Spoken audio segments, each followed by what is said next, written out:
We present My Music, a musical panel game devised by Edward J. Mason and Tony Schreier. And here to introduce the teams is Steve Race.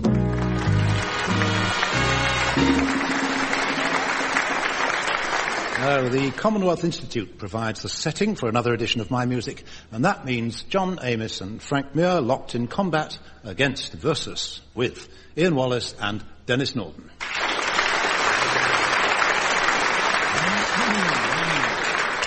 A lady correspondent reprimanding us for a tiny lapse of taste wrote, "Never forget that you have a young lady sitting beside you." I never do, actually. She's Leonie Lawson.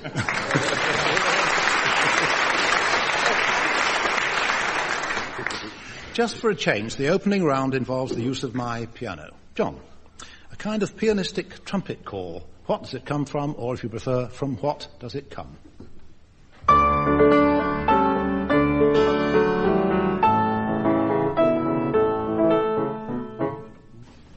I think that's the Polonaise in A, but you're playing it in the wrong key, aren't you? No, it goes into that, into I B beg in the middle. Pardon. I beg your pardon. Would I play? You thought it was another tiny lapse of taste.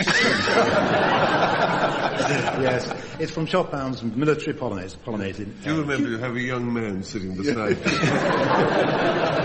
Do you know that marvellous phrase of Heine talking about Chopin's music? He said it is like cannon buried in flowers.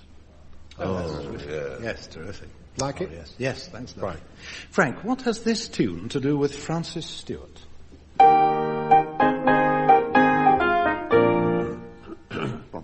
This is a kind of round Britain quiz, come crossword. Yes, it's your kind of period, of course. Well, it's it's a century earlier than yours. It's La Belle Stewart, is it? Yes, I should think so. Francis Stewart. Francis Stewart, who was King Charles II's close friend. Yes. A stupid but extremely pretty girl.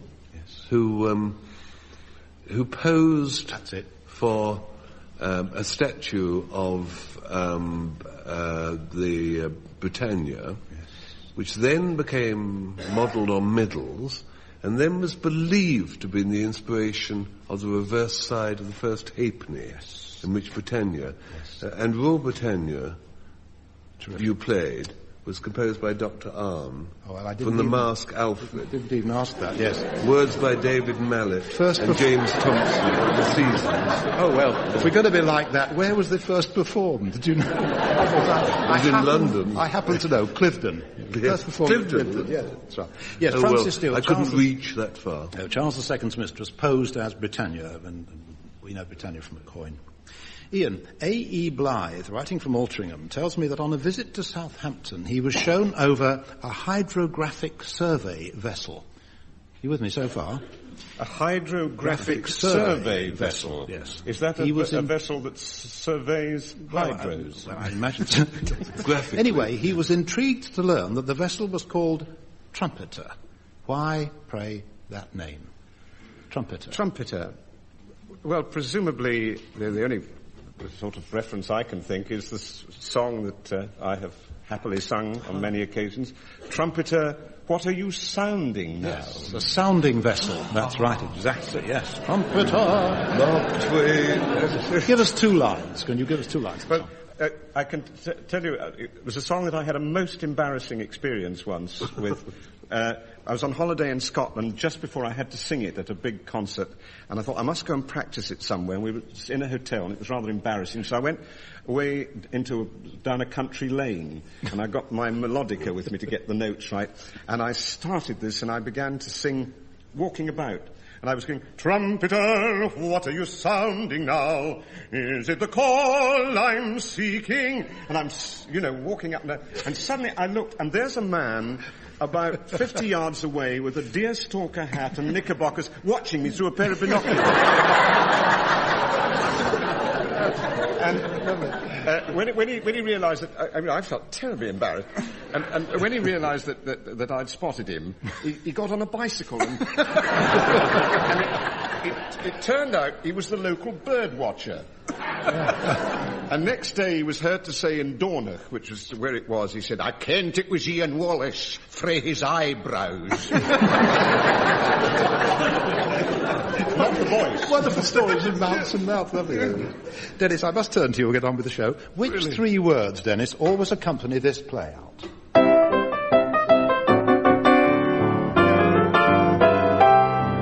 That's all, folks. That's all, folks. Yeah. Merry Melodies. Do you know the Well, company Warner that Brothers. produces Warner them? Brothers. Warner Brothers, yes, or Tom and Jerry, for that matter.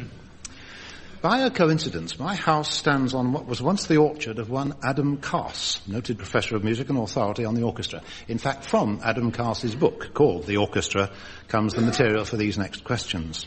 John, I quote from the book, "Weber used a roll of paper at Covent Garden in 1826. Now listen, remember you heard that here first. Right? For He's what? very fond of chamber music. For what purpose? Well, Or he used it for conducting. yes, that's right. Because it was around about the time of the changeover from conducting with, first of all, a roll of paper and then a baton. Yes. Spohr used a baton in 1820, Mendelssohn in 1829. Frank, if I handed you my theorbo, what would you do with it? Well, if I was going on a gig by stagecoach, I would rapidly exchange my talents for that of the fife. Because it's an extremely large, it's the kind of double bass of the lute world. So you would... Well, I would attempt to grasp its neck with my left hand and strum it with my right. Yes, or pluck it, that's right, it's a string. Not easy, it's Not got a easy. lot of string. Not to be encouraged. Do you know that old music hall exchange? Who was that oboe I saw you with last night? That was no oboe, that was my fife. No, do tell me. You must tell us something. It's about 82 years old, I'm told. Ian, the woodwind instruments, flute, oboe, clarinet, bassoon. Imagine a quartet, one of each. How many reeds would they have between them? Flute, oboe, clarinet, bassoon. That has all the sound of a trick question about it. No, it isn't a trick. It really isn't. It's just Well, knowledge there's of the no reeds. there's no reed on a flute. No. Just Oboe, how many reeds has an oboe? Well, I'm not very knowledgeable. I know all those three have reeds, but so I would have said 3 out of 4. Yes, but some of them have more than one. You don't know, I think. No. No, right. Oboe has 2, clarinet has 1, and the bassoon has 2 double reeds. So there would be 5. The answer would be 5. My mental arithmetic was good. Can't give you the mark, though. Dennis, one of Handel's leading players was called Valentine Snow, a name not unlike the more recent Valeda Snow, and oddly enough, they played the same instrument. Which? Well, Valeda, shall I try and stretch it out like Frank does? I'll give you the brief answer. Well, Valeda no, I remember Valeda actually because she appeared here she was a lady trumpet player. That's right. Very beautiful, and she was in a show called Blackbirds, brought over by a man called Lou Leslie, with a magnificent dancer called Pegleg Bates. Oh, yes. Remember Pegleg Bates, One for leg. whom a certain person suggested they wrote a song called Happy Foot. Yes, Valeda Snow, that's right, and Valentine Snow. He was the sergeant trumpeter to George II. But the answer Beau is Brummel trumpet. developed a limp, and a friend said, what's happened? And Beau Brummel said, I hurt my leg, and the worst part of it was, it's my favourite leg. Just thought I'd mention it. En passant. Just a general question to everybody. I read in Adam Cass's book that in the mid-19th century, Schumann praised as a true hero on his instrument a musician named Ernst Gottwald Funt. What instrument do you think he played? Funt. Penny whistle. In for a penny. Ernst Gottwald Funt. Frank, what do you think Funt played? He played the Doppelhorn. No. Which has gone out of desuetude, gone into desuetude, because it wound round you, and if you increased weight, as musicians tend to do, you can get strangled within it. Yes. And Well, it was put down by the Royal Humane Society. Never How am I mind. doing? Mr. Funt was a timpanist. Funt. He played the drums. Right, next round and next. It sounds like a good first line of a Robert Service poem, doesn't it? Funt was a timpanist, he played the drums. Yes, it does. And they talk about him in the Malamute Saloon. Question, what comes next? John, listen very closely. It's extremely brief. What is the first word that follows this?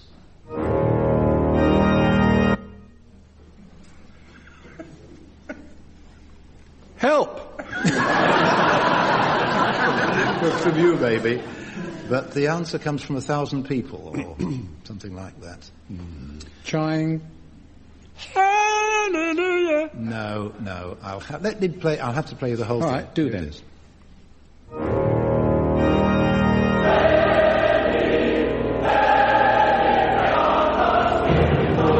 You still don't know.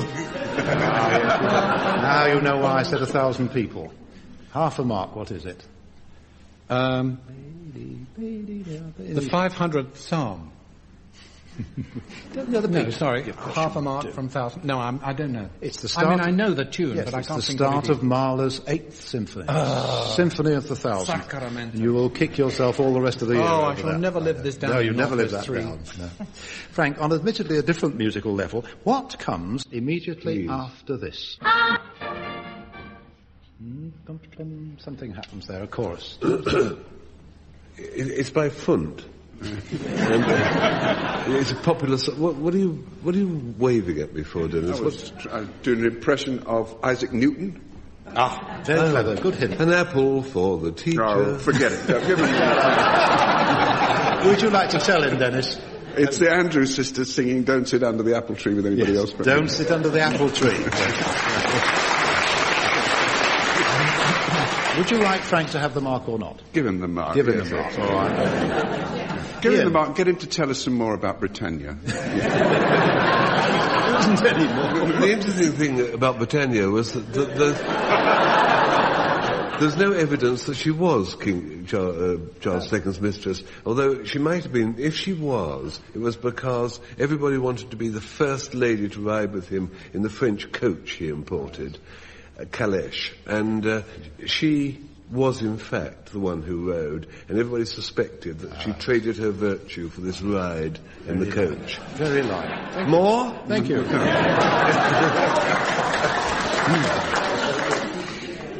Ian, what comes after this? It's a wartime song. All the other fellows had to grin when he gets this particular song off his chest. Yeah, which war is it? Well, the one before, I think you would say, but the singer's more of this period, obviously. Do you Yes. know the song? No. Do you know how it goes on? Not evil in war. No. Pack up your troubles is the next line. Pack Really? up your troubles in your old kit bag and smile. Yeah. Oh, Newly. got it. Dennis, what follows this? I'll tell you what, pick up the singing where the record leaves off at the end of the verse.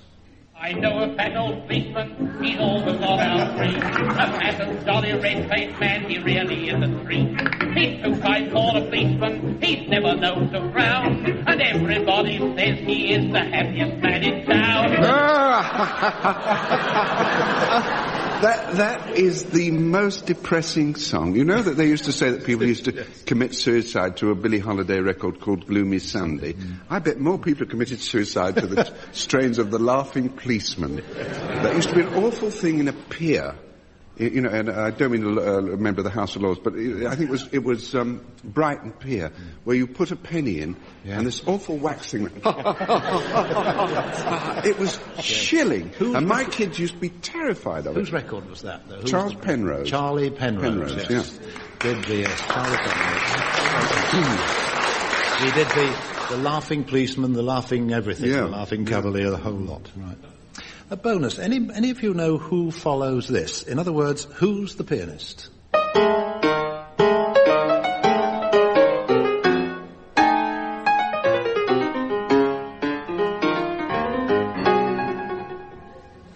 Do you know Dennis? Cecil Taylor? No, got better. No, good guess, good guess. No, good guess. He good always guess. played that softer introduction and then went into his normal style. It's an absolutely typical Errol Garner introduction. Well, listen to how it goes on.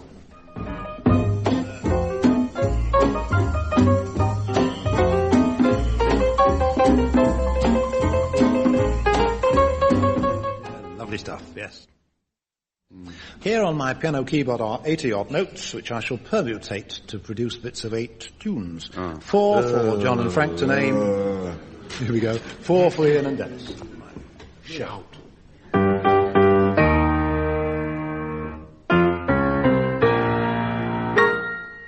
Have you started?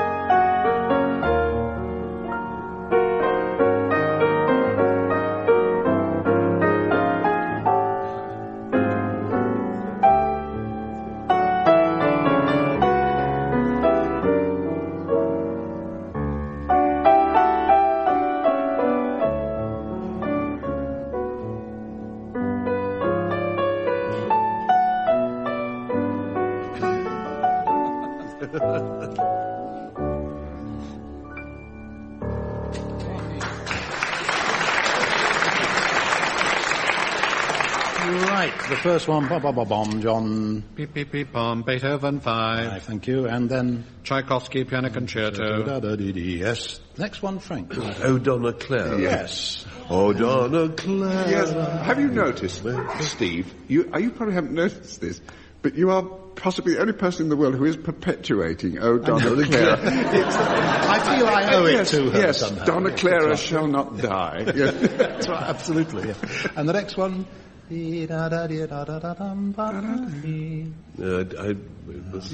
Dear Little Cafe.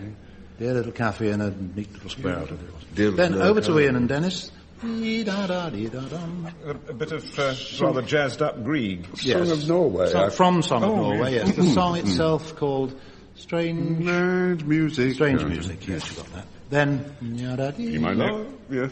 Be my love. Be my guest. Thank you. Be my love. Then, Dennis? I remember April. Yes, you got a bit of that. I'm perpetuating that as well. Yes, yes. Very well. And the last one? Musetta's waltz song from Bohème. From Could have Bohème. been Woody Woodpecker. Same thing. I think everybody you've got the marks there. We didn't. A memorable line or phrase. I just would like to play a small tribute to the smoothness of that medley. It was incredible. Very witty, yes.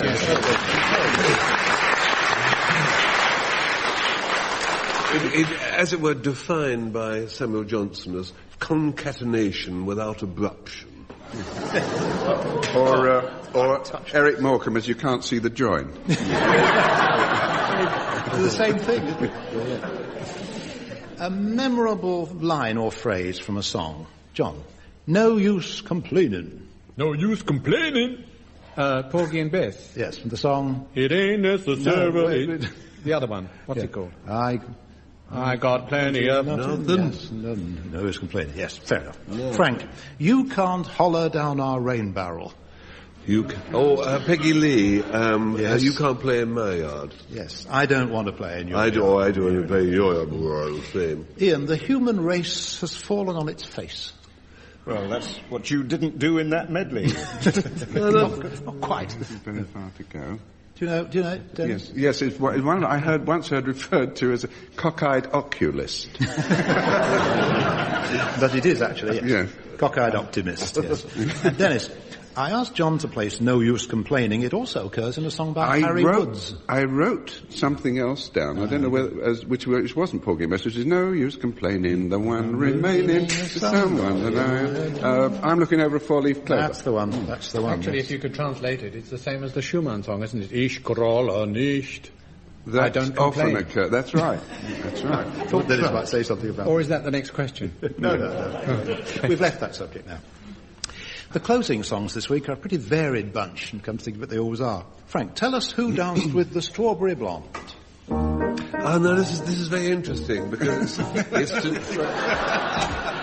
Charles II. It's to do with Charles II. He was King Charles, whom the Americans called KC. And the Belle Stewart was a Strawberry Blonde, and they danced to a waltz version of Rule Britannia by Dr. Arne. Casey would dance with the Strawberry Blonde, and the band played on. They glide across the floor with the girl he adored, and the band played on. His brain was so loaded, he nearly exploded. The poor girl would shake with alarm. He'd ne'er live the girl with the Strawberry Blonde, and the band played on.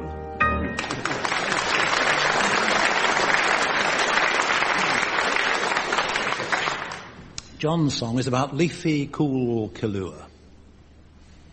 Just between the day and dark, o'er the green of the glimmering park, lost in hem one lonely lark, soared and poured his passion pure, till the long sweet shivering strain took methought this meaning plain, as it showered like silver rain softly into the cool Kahlua, till the long sweet shivering strain took methought this meaning plain, as it showered like silver rain softly into the cool Kahlua.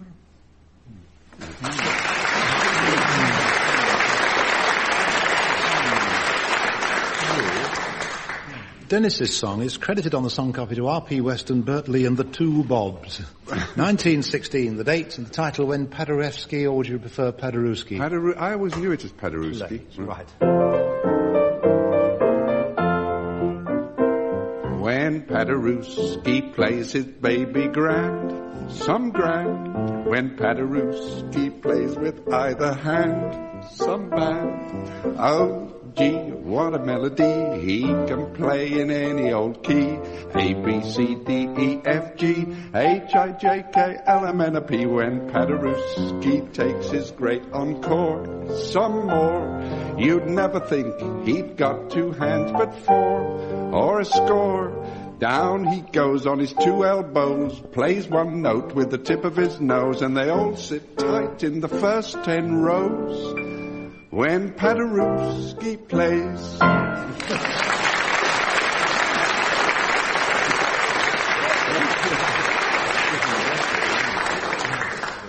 Ian has been known in his time to enjoy a sentimental song, and while this one's going on, there won't be a dry eye in the eventide home, I can tell you. Love sends a little gift of roses. Just before we start, Steve, in my copy of this, which was a song that was written the year I was born, incidentally, they've got breath marks, so that you would give it the right interpretation, and I'll try and put in the breath marks as they were printed, not some singer who owned the copy before me, but they're printed, and it goes like this.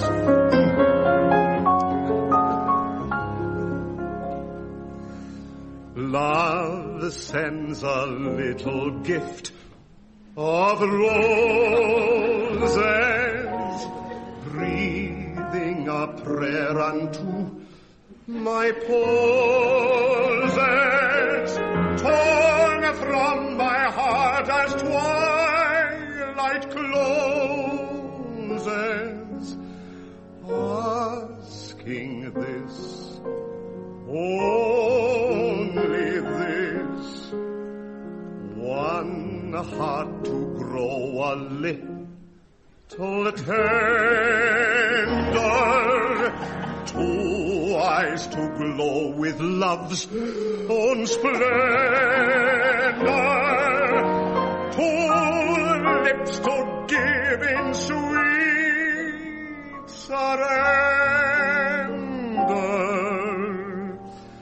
Just a kiss, just a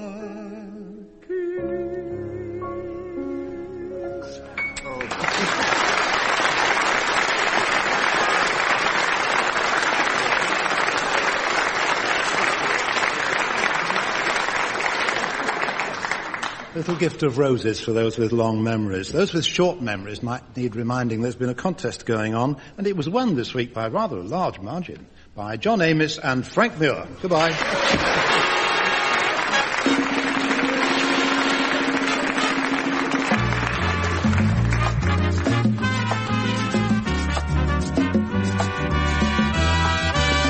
Taking part in My Music were John Amis, Frank Muir, Ian Wallace and Denis Norden. The chairman was Steve Race. The questions were compiled by Steve Race and the programme was produced by Tony Schreier.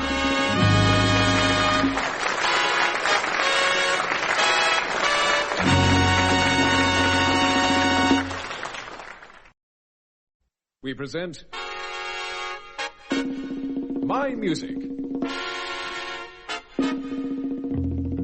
A musical panel game devised by Edward J. Mason and Tony Schreier.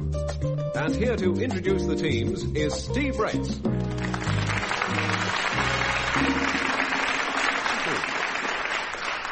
Art thou troubled? My music will calm thee. Meet John Amis and Frank Muir versus Ian Wallace and Denis Norden. And doing the sums, our junior wrangler, Leonie Lawson. John, I mentioned Art Thou Troubled. Canst thou identify this mezzo-soprano?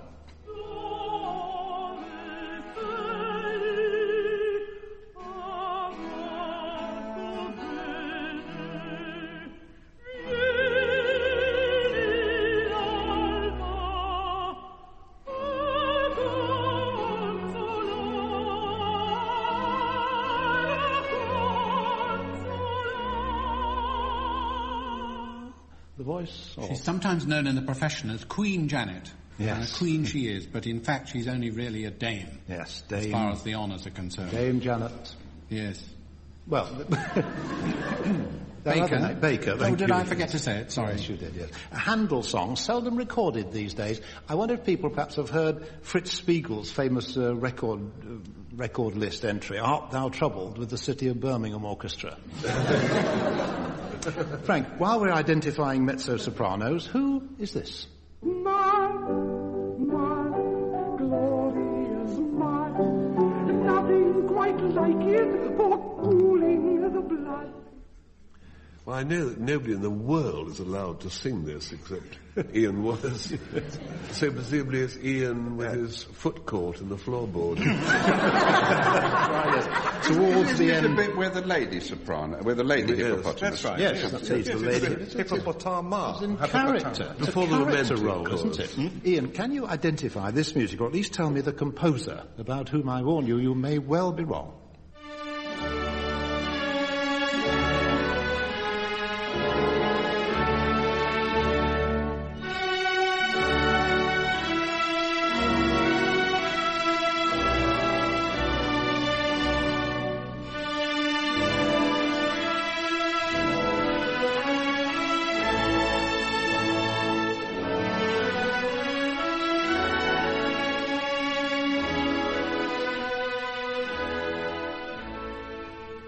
It's one of the slower bits of ballet égyptien. By? Now, I'm not going to get this wrong, the composer, because I'm not going to get it at all. Well, yes, it's very like Tchaikovsky, isn't it? Yes. That's what I thought you might say. I know it's not. Ballet Egyptian, yes, by Luigini. Denis, listen and then tell us what is happening.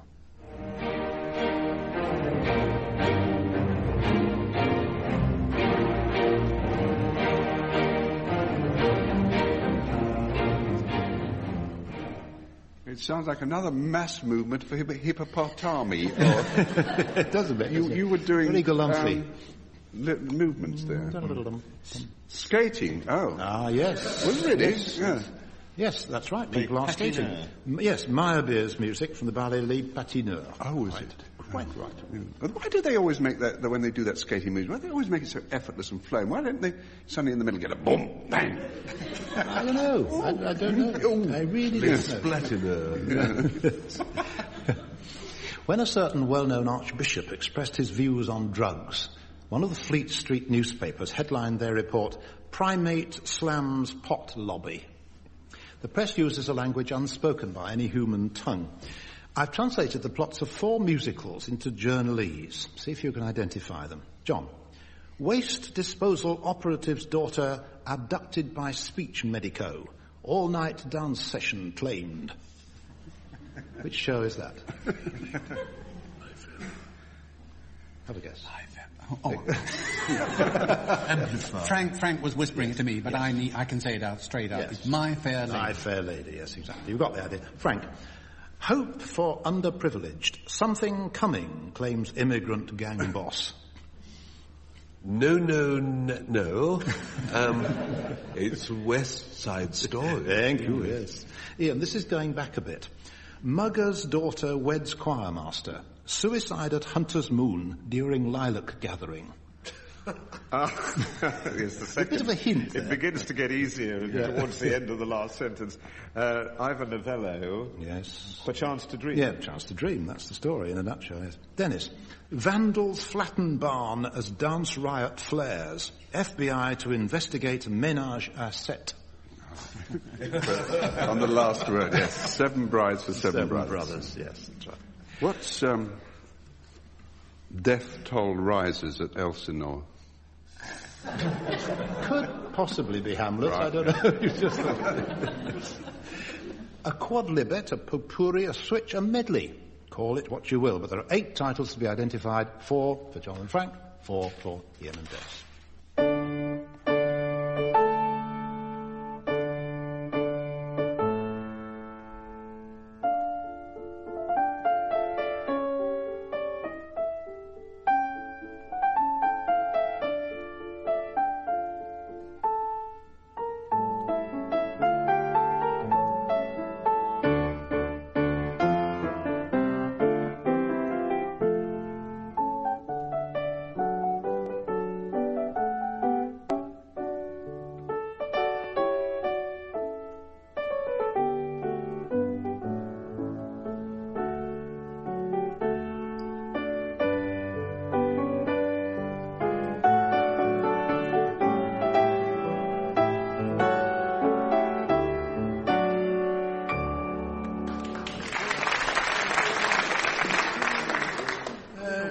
The other side, is it?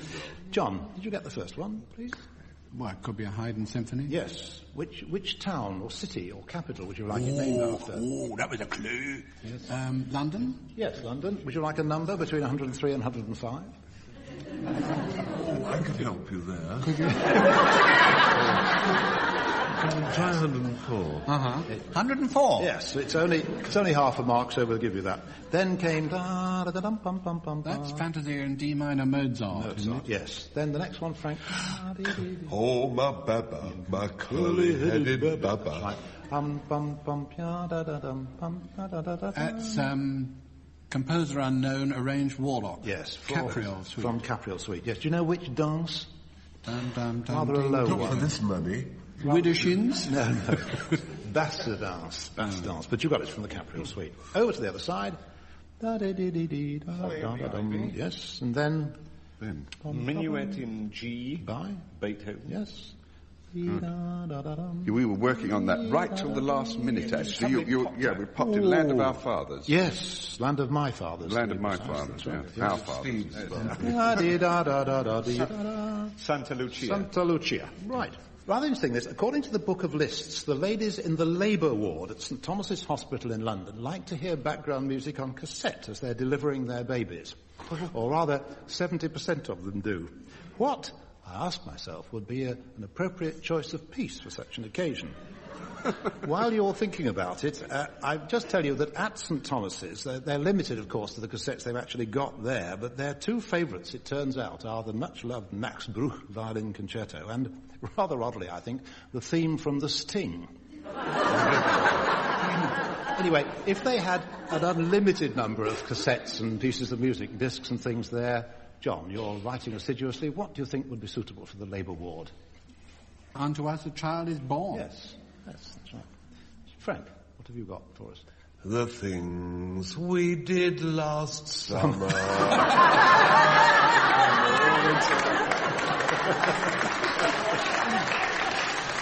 Oh dear. Ian, you got something suitable for the Labour ward? Well, mine might be more in the form of medical advice over the pipe music. Don't have any more, Mrs. Moore. Leaving us with just Dennis. Well, I've got sort of suitable and unsuitable. Come out wherever you are. And the unsuitable one's likely to be, why don't we do this more often?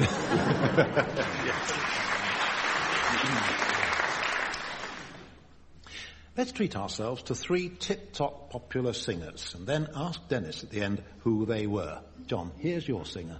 Oh, look at all the lonely people. He chooses to tell the story of Miss Rigby like a school recitation. Eleanor Rigby picks up the rice in the church where a wedding has been. Lives in a dream. Waits at the window, wearing the face that she keeps in a jar by the door. Who is it for? 1 out of 10, see me after school, I think. John, what was the name of the priest at Miss Rigby's church? No idea. Oh, don't you know that lovely song? Frank, can you help? I never listened to the words. No. Father. I shall have to ask the audience. Father Mackenzie, writing the words of a sermon that no one will hear. That's one song to which you should listen to the words, John. Well worth listening. Frank. Not on that record. You don't want to listen. Not on that, no. Frank, for you, a lady feeling rather depressed. I left a note on his dresser, and my old wedding ring with these few goodbye words. Wonderful tale. Yes. What was her closing advice, Frank? What were the goodbye words? Oh, I wasn't listening. Go again. I was so happy at recognising Peggy Lee, I switched off. Well, that's Dennis's question. You just answered for him. Well, you tell me what it was. Don't smoke in bed. Yes. I never do smoke. I don't smoke. Oh, don't smoke in bed. Don't smoke in bed, but he can't have the mark, Dennis, can he? Of course he can't. No. Ian, when the singing stops, tell me the next word. Many men with lofty aims strive for lofty goals. Others play at smaller games, being simpler souls. I am of the latter brand. All I want to do is to find a spot of land and live there with you. The next word is... Your side's got it. Do you know the song? Folks who live on the hill. Someday. We'll build a house on a hilltop. Folks who live on the hill. Yes, your side got it, so you got the mark. Dennis, finally, who were the 3 singers, and which of them had Thora Hird as a mother-in-law? The first one, actually, I got an invitation. That's another line from the song. I got an invitation through the mail, and it said to attend an exhibition of paintings by Anthony Benedetto. And I slung it in the waste paper thinking, I don't know anybody called Anthony Benedetto. Wait a minute, dug it up. Tony Bennett. Yes. Yeah. Tony Bennett was singing Eleanor Rigby, or saying Eleanor Rigby. Peggy Lee, thanks to Don't Frank. Smoke in bed, yes. I'll give him the mark for that, otherwise... Oh, right. I don't wish to. Go on, give him the mark. We can lose on our own merit. Mel Torme was Mel Torme. Mel Torme. And of course, the one who married Thora Hird was Tony Bennett. Yeah. No, Thora Hird's daughter Janet Scott married Mel Torme. When Mrs. Lucy Morby of Coventry was a girl at school in the early 1930s, she collected newspaper cuttings about famous musicians and stuck them in a book, which she kindly lent me. I loved some of the headlines, like, Pachman ill but cheerful at 81, cold ears. I still can't get over a headline on the Daily Express Woman's page, Madame Yeritza defies obesity. I learned from the accompanying photo caption that Madame Yeritza has expressed her intention of singing for the talkies. And that brings me to the question, at last my question, of all the people who sang for the talkies, who would you choose as your favourite? John? singer in films. Films. Gosh, the field's pretty wide, isn't it? But the first one really to impinge on me, I think, was Fred Astaire. He was the first person to give me the idea the idea of charm, I think. How you could sing with practically no voice whatsoever and get away with it. Deal of personality, yes. Frank? Wonderful man. Who would you say, Frank? He's helped you in your career. Yes, indeed. The first impingers were Janet Gaynor and Charles Farrell. Yes. By golly, it's going backward. Yes. Yes. On the sunny side of the street. No, the other sunny one. side up. Keep your sunny side up. So keep your sunny side up. But I think the one must be Bing Crosby. Because in my formative years, I mean, leaning against the wall with one shoulder and tapping out his pipe on his foot.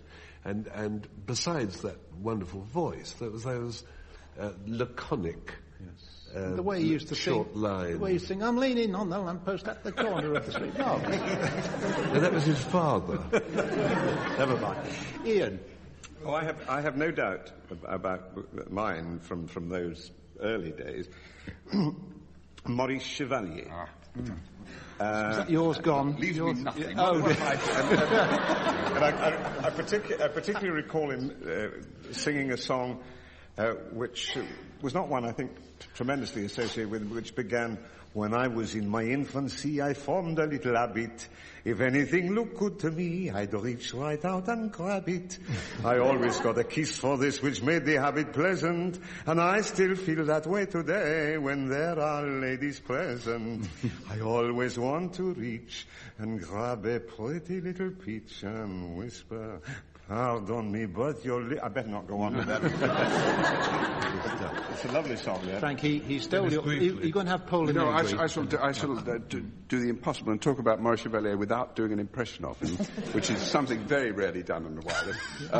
But what I do remember... No, what I liked... You see, when you say people who sing in the talkies, you're looking at their face, about 16 foot high, and there's not many singers who are terribly interesting to look at, because you keep seeing down their mouth, which isn't very pretty, you know. And so you get some singers like Nelson Eddy, for example, with a great slab face, and was most uninteresting.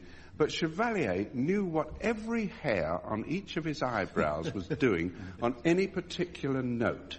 And if you see things like the rushes of Gigi, you'll see that he knew what he was doing on every note. And he arranged a little corner of the mouth to You're go doing up. it. I'm doing it. It's impossible not to, isn't it? It's like trying to take one salted peanut. It's impossible. Yes, the inimitable Maurice Chevalier. Yes. And so we come to some middle bits, middle eights as they're often incorrectly called. On the piano, I'm going to play you with the middle, when I stop, you carry on. All right, John, here's yours.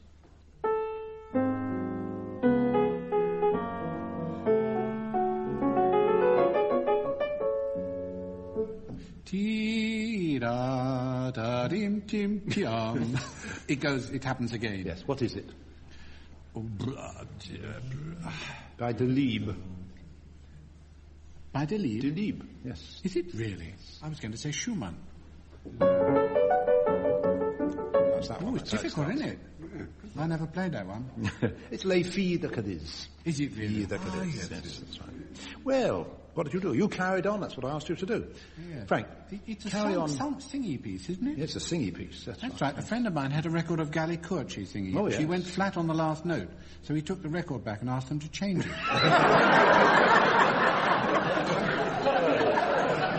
Frank, carry on when I stop.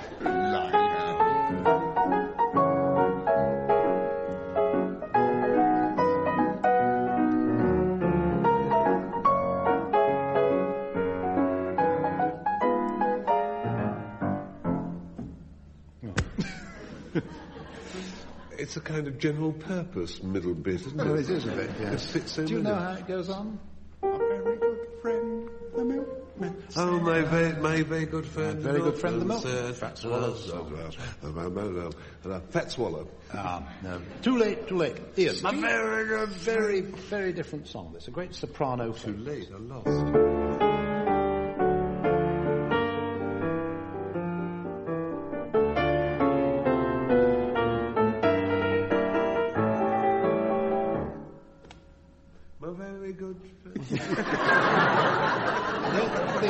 know it, do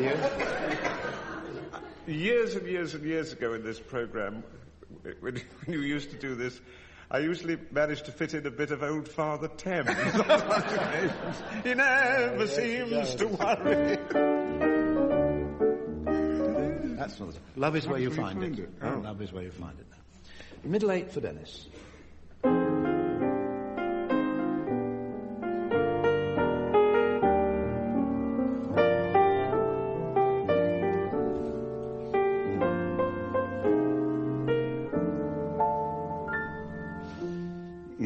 No, of course you must tell me. I wait till the sun breaks through. Saturday is not a sound I see. It's always you. Yes, it's always you. It's always you, a Bing Crosby song. It must have been pretty noisy in Great Missenden last week. You've been doing a lot of practicing, Steve. Yes. There are some song lines that one would almost rather forget than remember. For instance, I can never sing with great conviction, frustrate their knavish tricks. John, from which song does that come? Frustrate. It's from the national anthem. It is from the national anthem. It's one of the verses we don't usually sing. Yes, quite.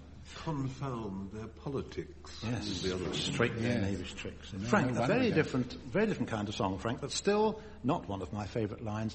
That faraway ranch of the boss in the sky. Where does that come from? The faraway ranch of the boss in the sky. It's one of these songs. The song is 9/10 of that. It's the fun in the sky.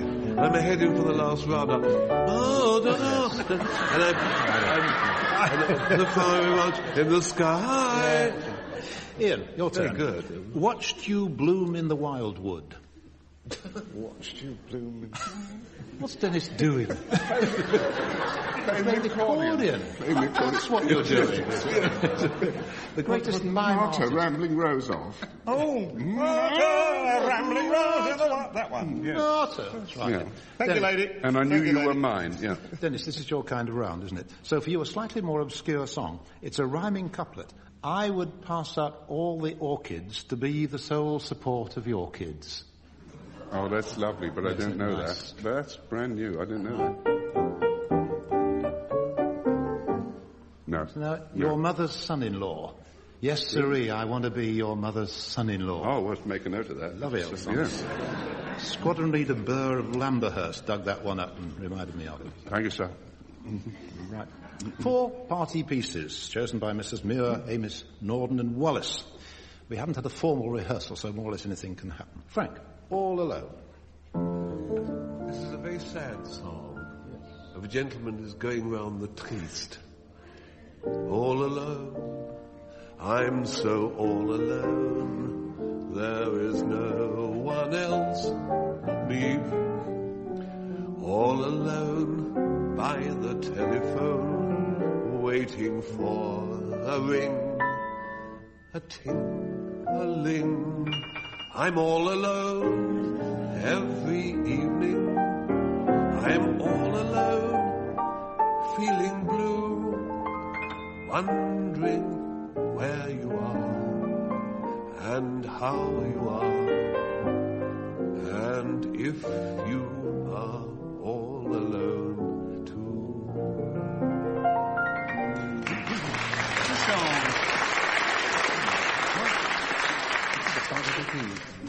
John, Libiamo Brindisi from Traviata.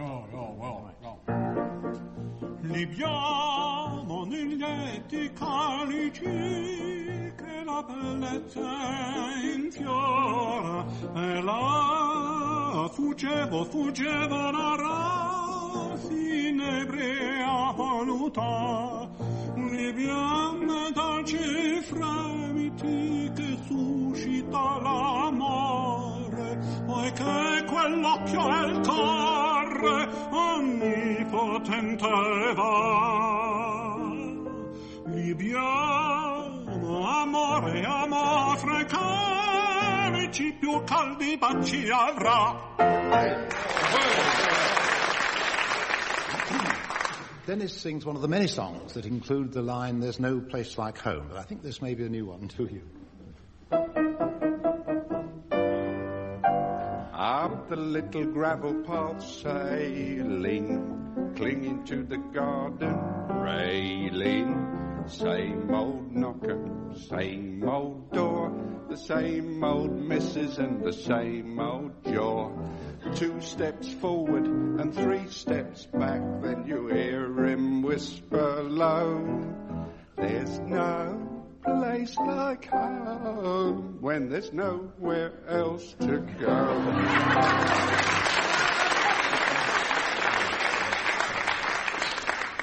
And now finally, to be serious, Ian, true to his origins, sings about the bonny Earl of Moray.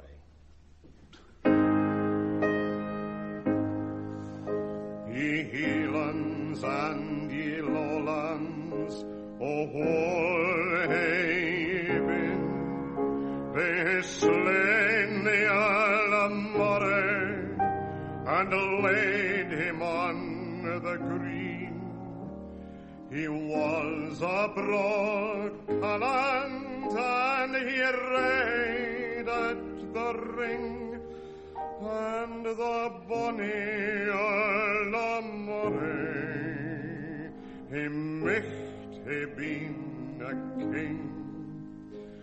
O lang will his lady look frae the castle doon, ere she see the Earl of Moray come sounding through the tune.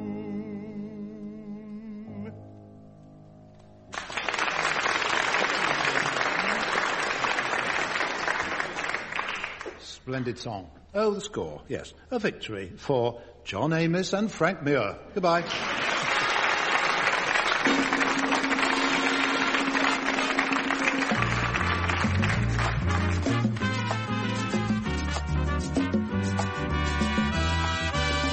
Taking part in My Music were John Amos, Frank Muir, Ian Wallace and Denis Norden. The chairman was Steve Race. The questions were compiled by Steve Race and the program was produced by Tony Schreier. We present My Music. A musical panel game devised by Edward J. Mason and Tony Schreier. And here to introduce the teams is Steve Race.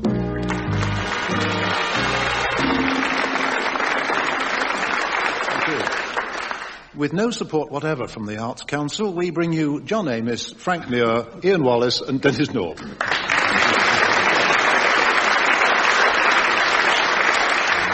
And to keep order, our bunny mother, Leonie Lawson.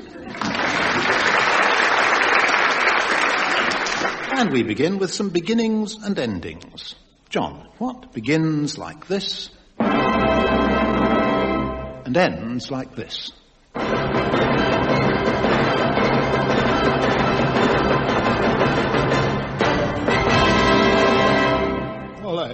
Right. Isn't it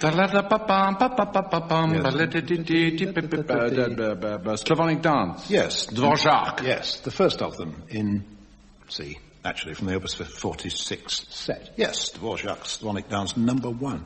I must tell you, I was charmed to read somewhere that Dvorak, very much the innocent countryman, on a visit to London, went on an early morning walk and he came upon the posh Athenaeum Club to the corner of Pall Mall. Taking it for a cafe,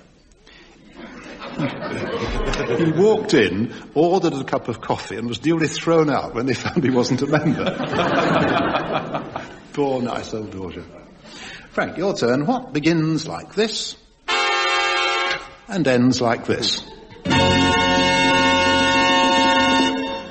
Our song. Yes. Playing our song. That's right, yes. Every edition short of My Music, yes.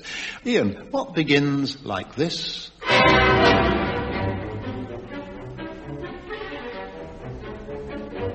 and ends like this?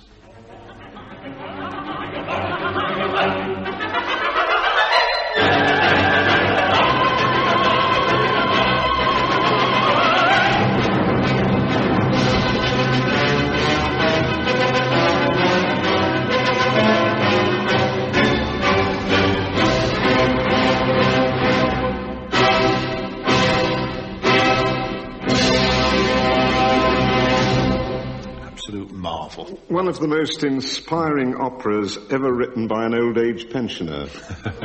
Because I think I'm right in saying that Verdi was over 80 when he composed Falstaff.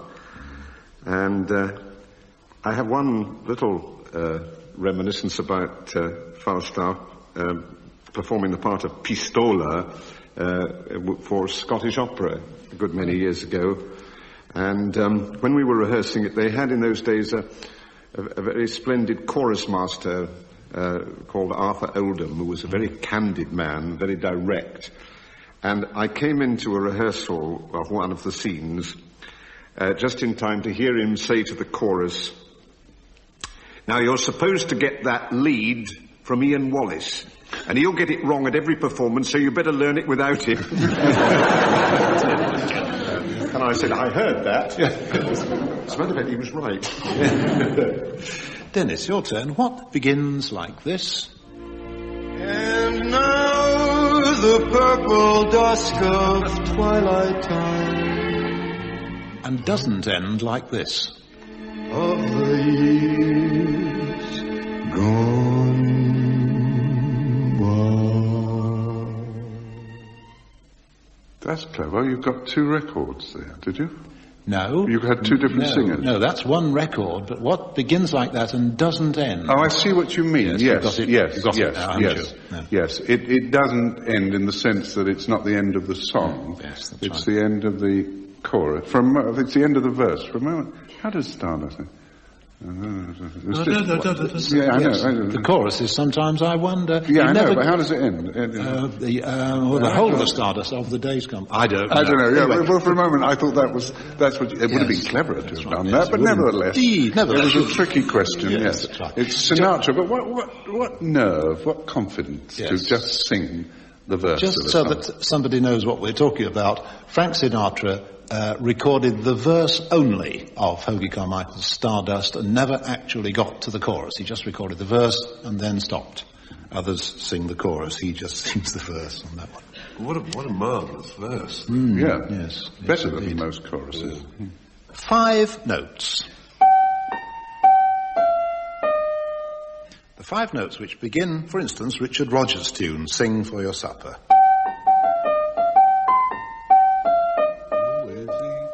But they're also found at the start of other themes or songs. For example, John, where did I find this?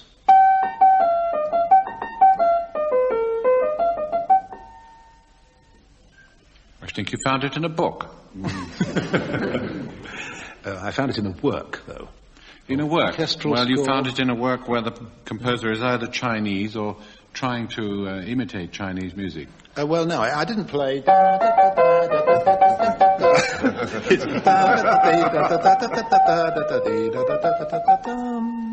Little pentatonic tune by a folksy composer. Oh, wait a mo. That begins to sniff a little bit like Vaughan Williams or something. Yes, that's right.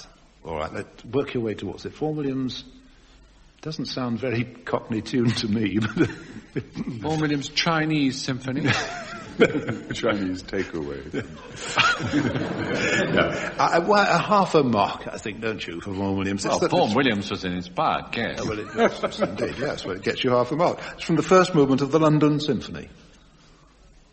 Well, I did say Chinese Symphony, didn't I? Yeah, and I did say not much of a Cockney tune.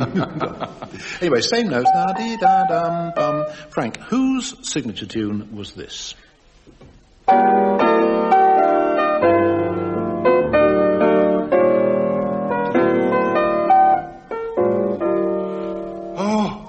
Know it so well. It's very much like a song called A Journey to the It's Stars. the great Ted Heath. Yes, that's right. It's Ted Heath. It was called Listen to My Music. Ted wrote it himself. That's right. Lived near me for a while. Ian, an overture. Whose overture to what? Oh, yes. I know that one. Donna Diana. Yes, Donna Diana set up the piano and played the Grieg piano concerto. Never heard that. Nobody's ever heard that before. Oh, really? No. I thought it was because you get these things sometimes that orchestral players sing when they're playing something. Donna Diana, did you give me the composer? No, I can't. Reznicek. Reznicek, yes, but Donna Diana's right. Yes. Dennis, title and composer, same 5-note start, but this time in 3/4 time instead of in 3/16.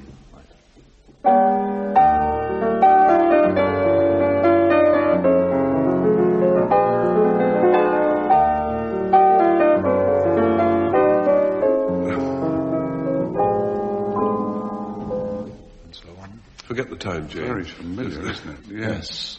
Is it generally heard without the vocal? I think of it as very much an instrumental. Is it David Rose? David Rose wrote it, yes. I don't know what it's called. It's a David Rose tune, but David Rose, formerly married to I can't find where the lyrics or the title fit in the music. You've got the half mark to match John's. Our Love by is it? David Rose. No. Right, let's press on. My doctor, in his younger days, was the leader of the National Youth Orchestra of Great Britain.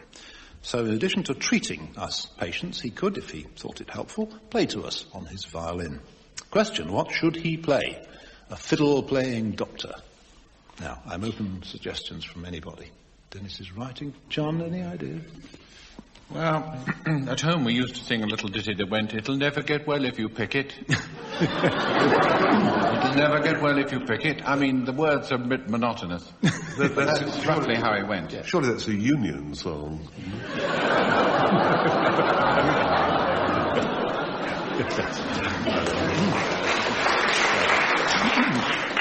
Frank? I think a rather triste number on the violin. The treatment's over, but the melody lingers on.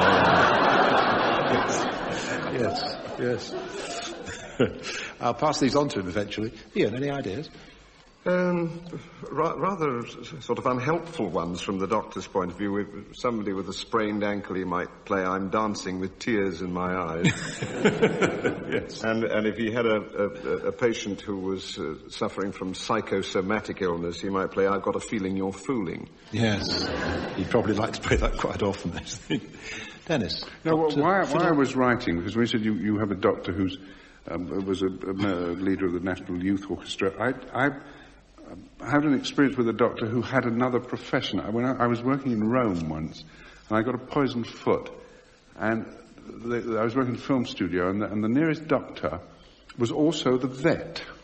And he had to give me an injection in this rather painful foot. So while he did it, he went,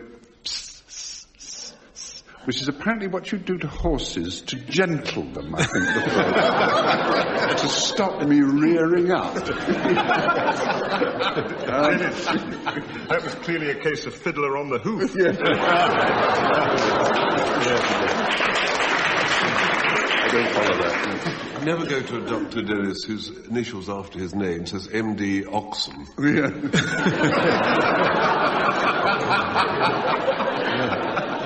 Oh, dear.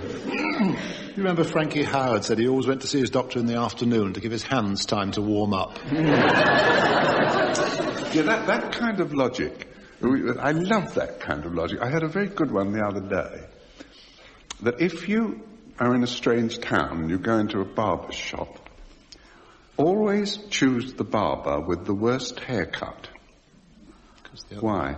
Because they all cut each other's hair. Yes. The other ones are done. Isn't that good? Yes. Absolutely faultless. Yes. Yeah. Good bit of wisdom. Remember, you heard it first here. Right. 25 seconds of music coming up, and then I'm going to ask John to identify the composer and Frank to place the introduction.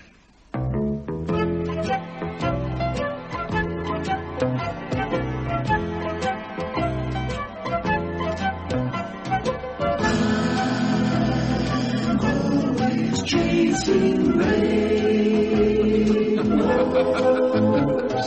watching clouds drifting by. Genius idea by Mike Sams for his singing group. John, the composer. I just asked Frank who it's by, and he said, well, it's a classic. Well, you know. Yeah. Who would you say? I think it's one of Schoenberg's, isn't it? Arnold Schoenberg? Arnold Schoenberg? Yeah. What, I'm always chasing rainbows? Well, he got a sort of a surprise out of you. No, I don't know who the hell it is. Oh, you do. It's no good playing it to me. Oh, it is. That wasn't what they played. Yes, it was. Yes, it was. Dollied up a bit. Dollied up a bit. Yes. So Coupé au neuf, doll to the nine. So give me a composer then. Oh, well, it's Chopin. Yes, it's from the...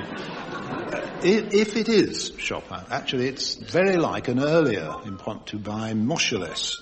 And as you probably know, this Chopin copied it out, but he didn't want it published, and it's possible that he didn't write it himself, didn't make it up himself. Anyway, it's from the Fantasy Impromptu in C-sharp minor. Frank, that introduction, though, was borrowed from...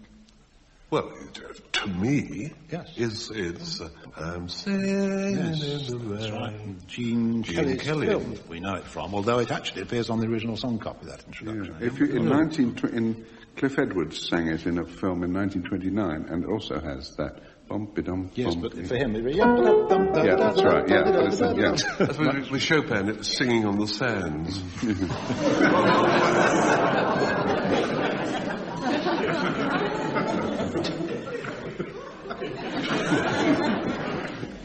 Well, Georgie's got it. Still with the same Mike Sam's Singers LP, here's a track for Ian and Denis to listen to.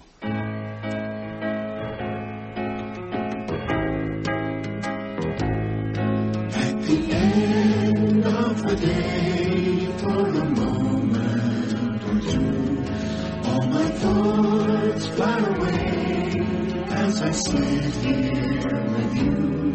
To the thrills and delights of those long summer nights when life and love was new. Ian, what was it originally? Oh, I knew you were going to ask me that. Yes. I'm in the same You didn't want to be asked what it's called now, did you? Now, what was it? Sounds like a waltz. It's ballet music. Yes. Now, give us a composer or a title or something. Sit down. Touch of the Delibes, is it? Yes, Touch of the Delibes is, yes. Delibes. So it's from one of two ballets, isn't it? Well, I would, drawing a bow at a venture, I'd say Coppelia. Coppelia's right. Does he have that? I think he has that mark, yes. The Waltz from Coppelia by Delibes. Denis, what was its title in that later pop version? I've never heard that. I don't know. I've never heard it. Anybody in the audience? Leonie's heard it. She's nodding. Yes. What was it called? You've got it written down in front of you. Yeah. It was called, rather originally, it was called So in Love with You. Cole Porter wouldn't have liked that, would he? No, he wouldn't. That's So in Love. Just a quick test for the audience, make sure they're still awake.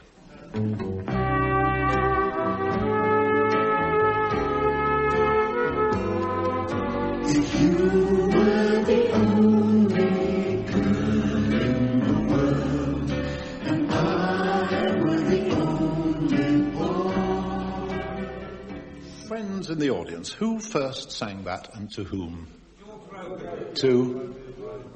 Yes, George Robey to Violet Lorraine, that's right, in 1960. And what is more, George Robey's son told me that his father came back from a rehearsal, an early rehearsal of the show, and he said, I've been given a song to sing. It'll never take. There, he said, apparently Mrs. Robey played the piano. She said, go on, play that for me. And she played If You Were the Only Girl. Yes. She said, it'll never take. Too slow. But I'll tell you something. I am the only person you'll ever meet in this life who accompanied George Robey in that song. Really? I did just once at the Nuffield Centre, just after the war. Questions about songs. John, who wrote 6 songs for the Lord Mayor's table?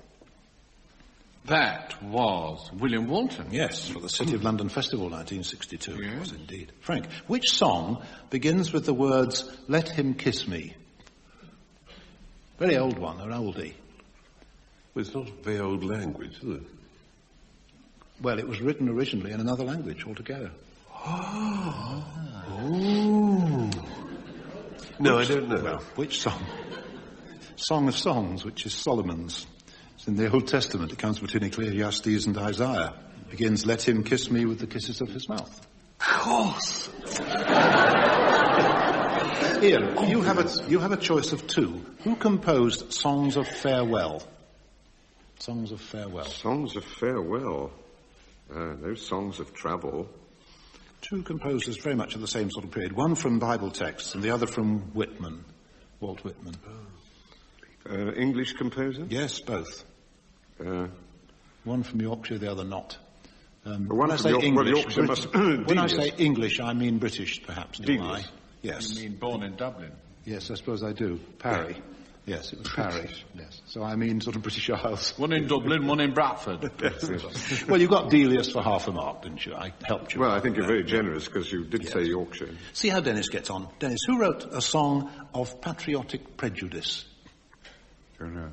I was a condescending laugh. Well, some idiot doesn't know that, the laugh. Oh dear, we do meet him in this programme, don't we? No, golly, you never knew that. Actually, well, Ian knows. He's trying to help you. Wait a minute. If Ian knows and John knows, can I venture something? Would it be your friend Michael Flanders? Yes, that's right. Thank you. See, we didn't have gone through all this thespian bit. I know, but it's the art of disguise. I wouldn't have laughed back then. You know. Wouldn't have known. Who didn't know Chopin? Yeah. To the keyboard. From the middle of something familiar, I've chosen a small piece for each of you. See if you can continue it and give it a name. John.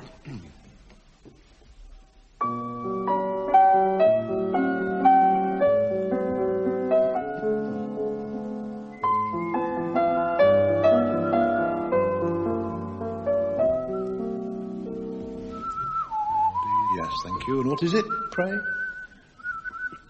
It's Carnival of the Hannibals. Yes, that's right. It's the Swan. The Swan. Yes, that's right. Frank, not the Flanders, but the Swan. No, the Swan. The sea. Frank, I feel I'm running a bit of a risk inviting you to continue this, but here goes. Forever.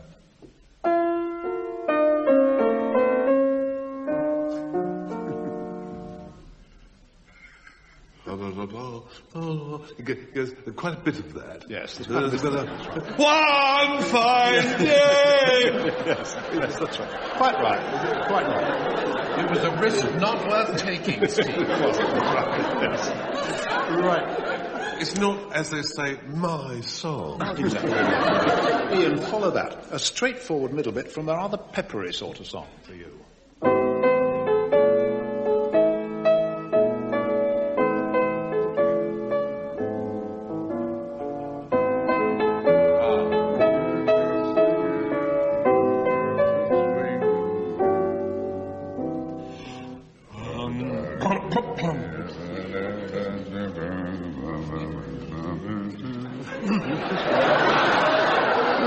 This is one of these frequent occasions on this programme where everybody else knows it except me. Don't you really know it, Ian? Carry me back to green pastures.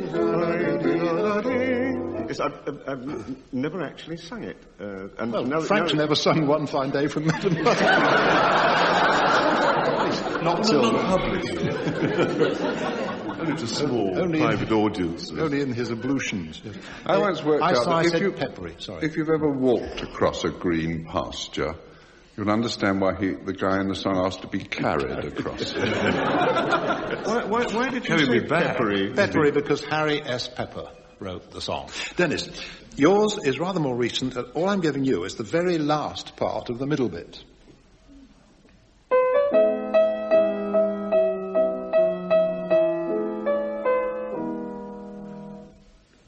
Michel. Yes, Marbell. That's right, Lennon and McCartney. That's also, now I can't think, one of those songs. Remember we collected the songs where the accent is on the wrong syllable?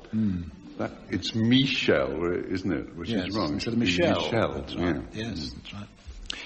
Looking at the four final songs this week, they seem to cover resentment, lightheartedness, rejection and constancy. The resentment is in Frank's song. Why must you be mean to me?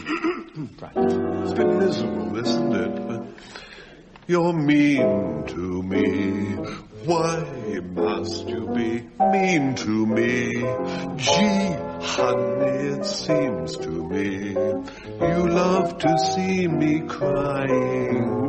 I don't know why I stay home each night when you say you'll phone.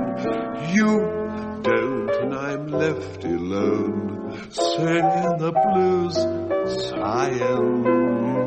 You treat me coldly each day of the year. You always scold me whenever somebody is near, dear. It must be great fun to be mean to me.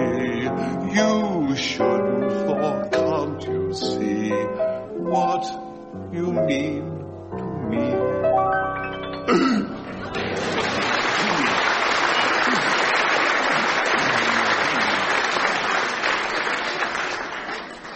So to John, whose light-heartedness and temporary throat trouble leads him not to sing but to whistle. Dvorak's Humoresque. Right. I'll give you a note. Right.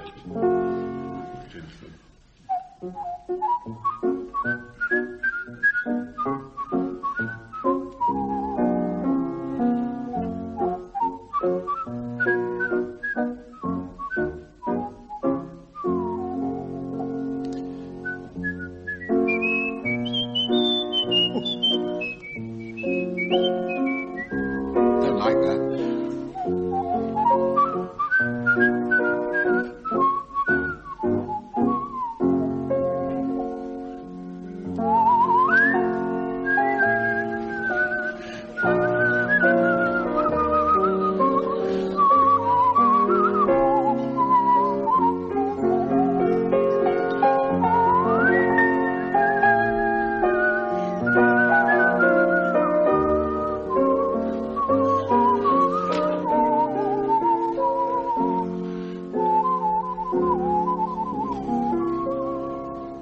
I'll race you.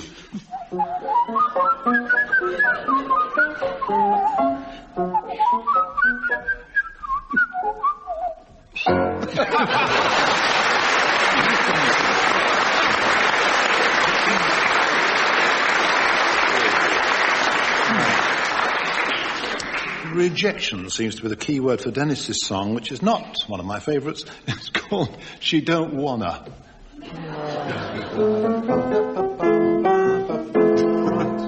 Oh, I'd like her to be nice and chummy with me, but she don't wanna. She don't wanna. I just like her to pet like some others I've met, but she don't wanna. She don't wanna.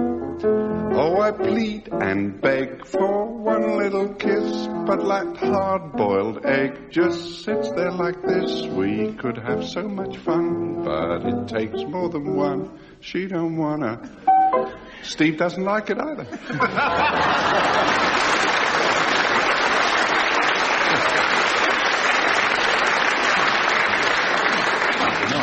I think I do like it after all. Constancy is the keynote, well actually A flat is the keynote, to Jimmy Deerenforth's song Always for Ian. Always you'll be beside me. Always your love will guide me in my happy heart forevermore. Every beat will whisper, I adore you. Always we'll keep the sweetness. Always find love's completeness in this wonder so divine that you're forever mine as I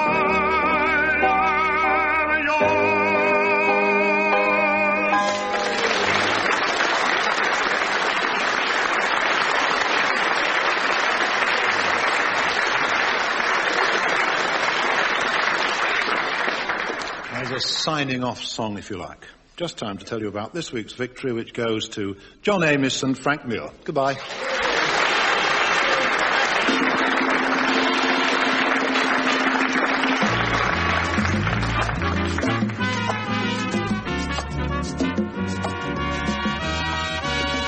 Taking part in My Music were John Amos, Frank Muir, Ian Wallace and Denis Norden. The chairman was Steve Race. The questions were compiled by Steve Race and the programme was produced by Tony Schreier.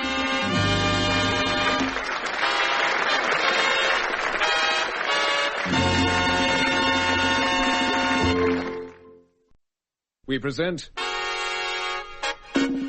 My Music. A musical panel game devised by Edward J. Mason and Tony Schreier. And here to introduce the teams is Steve Race.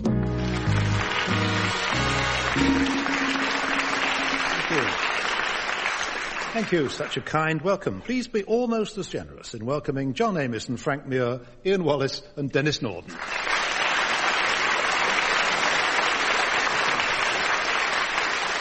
Thank you. And say hello to our soigné score person, Leonie Lawson.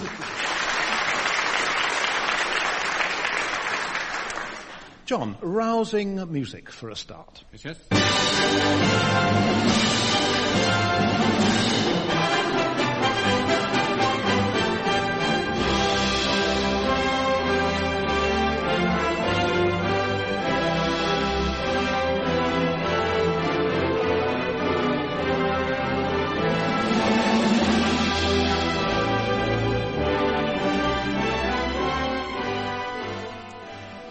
John, the exploit was based on Scampton. The recording there was made in the Philharmonic Hall, Liverpool. Can you fill in a name or two?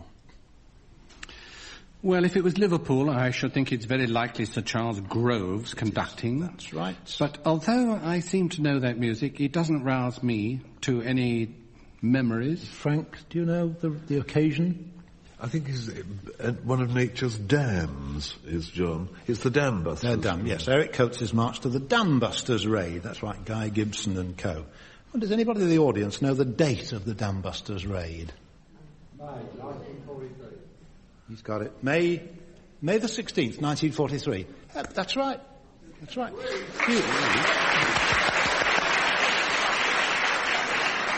For that, so you needn't come again to the programme. Right, Frank, from something invigorating to something utterly gorgeous.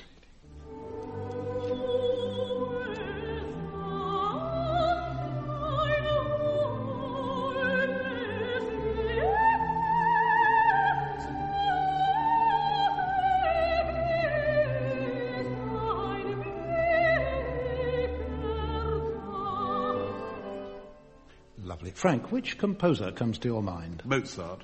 Or was that to your left ear, rather? No, Zaida came from my left ear. Oh, yes. Mozart came from me. That's right, yes. Well, quite right, yes, Mozart indeed. Can I identify, please, the singer and the aria, because otherwise people are going to be writing letters. It comes from the early Mozart opera, Zaida, and the aria is called, do you happen to know the name? Ruhe sanft. Ruhe sanft. It's one of the most beautiful pieces of Mozart I know. Perfect. It's one of the longest tunes, and it is also the only piece of music that Sir Thomas Beecham ever played to me on the pianoforte. Oh, how nice. Lovely. Yes. His left hand was played very considerably before the right. Which he would not have permitted in a soloist, remotely. Spelt R-U-H-E-S-A-N-F-T from Mozart's Zaida, and the lovely singer there was Lucia Pop. Ian, what has this music to do with the Marquess of Salobreña?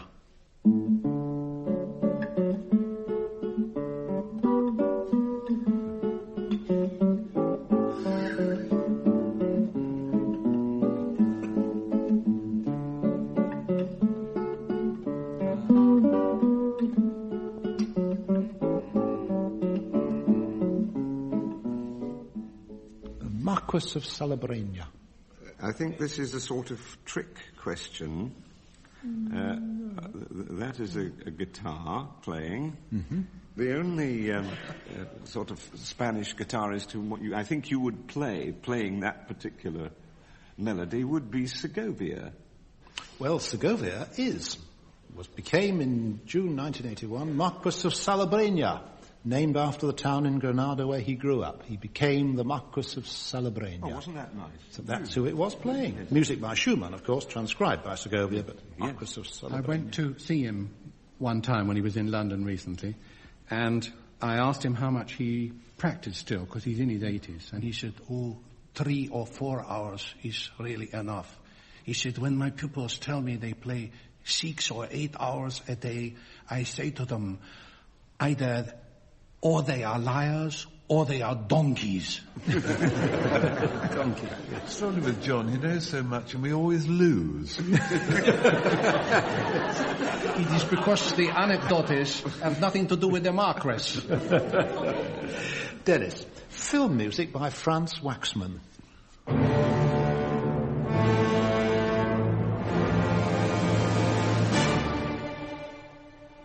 A comeback for Norma Desmond. Who was her chauffeur? Norma Desmond was the name of the film star who was played by Gloria Swanson in the Billy Wilder film Sunset Boulevard. Which began with that music, yes. I didn't know that, but Norma Desmond gave it to me, had nothing to do with music. And her chauffeur was Erich von Stroheim, who played a former Hollywood star. Yeah. And Max von something. I can't remember what he was von. Anyway, Sunset Boulevard was the film, yes. Some questions based on the words of songs. John, which work by Walton mentions 3 proms, or rather alludes to them melodically? 3 proms? Proms, yes. P-R-O-M-S? Yes. Prom, prom, prom, it goes. It mentions in the text? No, in the music. Prom, prom, prom, dum, da dum, pum, pum, da da dum, pum, pum. Pom, pom, pom. Don't know. I'll give you a bigger hint. Dum, da da dum, da dum, da dum, da dum, da. In a work by Walton. Well, that's, I do like to be beside the seaside. Yes, but he uses it in Facade. Yes, I know that. Ah, good. Well, tell me. Pom de Leon Pom. And what the funny thing was that he quoted this song, and it was about 15 or 18 years before the firm of Feltman suddenly realized that their copyright had been infringed. Yes. Frank, what were the last words ever uttered by Miss Otis? Madam. Is it one of them? Yes, that's the song. Yeah, but that isn't the word. I thought it was one of your trickies. No, she was quite the moment before she died, she lifted up her lovely head and cried. Miss Otis regrets she's unable to lunch today. That's the answer. Yes. She passed on her. Well done. Ian. I met Miss Otis once. There was a block of flats where they had, in Maida Vale, where they had a notice up, Mr. Otis regrets the lift isn't working.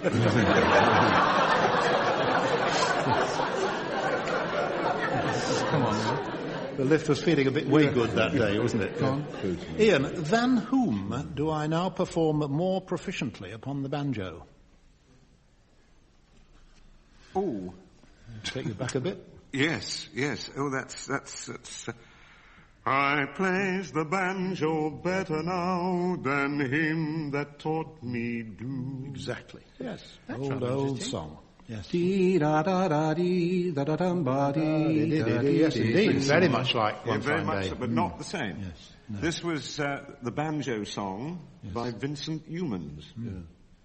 And you play the banjo with a prong. So, sorry, that wasn't what you asked me. You asked me, than whom did I play the banjo? Whom did I play the banjo better? The answer is than him that taught me, my banjo master. Yes, exactly, yes. Dennis, what makes your eyes light up? No, I can't say that sort of thing, you see. You have to, it all has to do with the song, you know. I don't know. Makes your eyes light up. Affects your stomach as well. No, you've got me there, Steve. Makes your eyes light up, your stomach say howdy. Oh, out chew fly pie and apple pan dowdy. Yes, you give the man half a mark right on. It's rather late. Sitting here as I am at right angles to the piano keyboard, it's much easier to give an example on the piano with my right hand rather than with the left one. Fortunately, I'm a North Paw. This piano medley is like a sort of long fugue subject for just the right hand. 4 identifications, please, from John and Frank, as usual. 4 from Ian and Denis.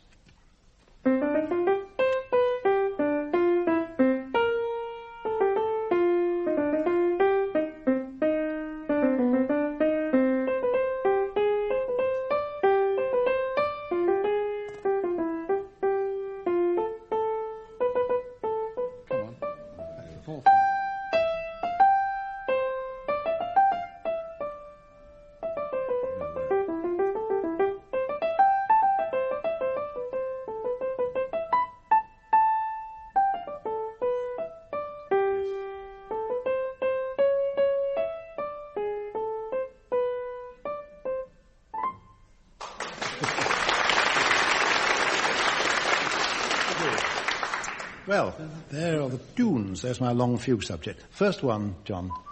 Yes. Double concerto, Bach. Yes, that's right. And then... Brother, can't you spare a dime? Can you spare a dime? Can yes. you? Then... Little brown jug down. Shut up. No, not there yet, no. Down, Fang. I think it was a fugue from the 48. Yes, that's right. The Number 2 one, from Book C 1. minor. Number now, 2. come on, up, Fang. Handel's Judas Maccabee. No, you had it a moment. Before Little Brown Jug. Little Brown Jug, that. yes, that's right. We've got 5. No, you've just given one to Ian, that's all. Ian. Handel, see the Conquering, whatever it is. From? Judas Maccabeus. Yes, that's right. Then Denis, perhaps. I think it's called Turkey in the Straw, isn't it? I've got 9 titles that are all okay well, I for just that. put Square Dance song. Yeah, I'll tell you the titles quickly in case somebody wants to argue. Turkey in the Straw, Zip Coon, Glasgow Hornpipe, The Post Office, Lady Shaftesbury's Reel, The Haymaker's Dance, The Rose Tree in Full Bearing, Old Mother Oxford, or Kinnegad Slashers. Any of them would have done, but I think of it as do they all Turkey get royalties when you pay? They divide them up, ever since 1834, when it was first published. Anyway, going on. I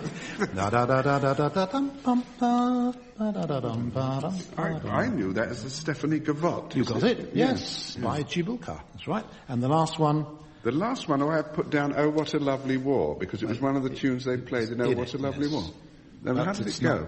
When you come back again. It's the first line of the song, actually. Oh. No, I can't remember it. Yes.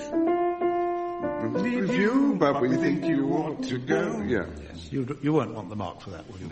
No, or the half mark. One, but we won't get one.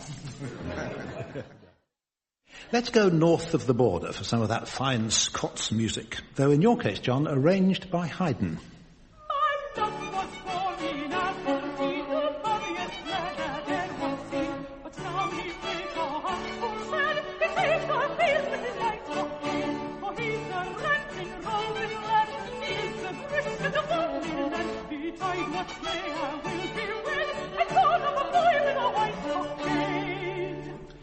Very over-arranged. Very Scots, though the singer was born in Doncaster, the violinist in New York, and the harpsichordist in London. Can you name them, or 2 of them anyway? I didn't recognise the singer, I must say. You didn't know. It was Dame Janet Baker. Oh. Try the violinist born in New York. Itzhak Perlman. No, Hudi Benuin. And the harpsichordist born in George Malcolm. You're doing well. Keep it. Well, I might be able to imitate George Malcolm. Would that be worth half a mark? I don't think so. No, neither do I. You sure? I thought Menuhin was born in San Francisco. No. According to my reference books, anyway, in New York. Oh, okay. Frank, my favourite Scots singer, or rather my favourite singer born in Scotland, is Kenneth McKellar. He's singing here about an island 10 miles south of Barra, 2.5 miles long and 1 3/4 miles broad.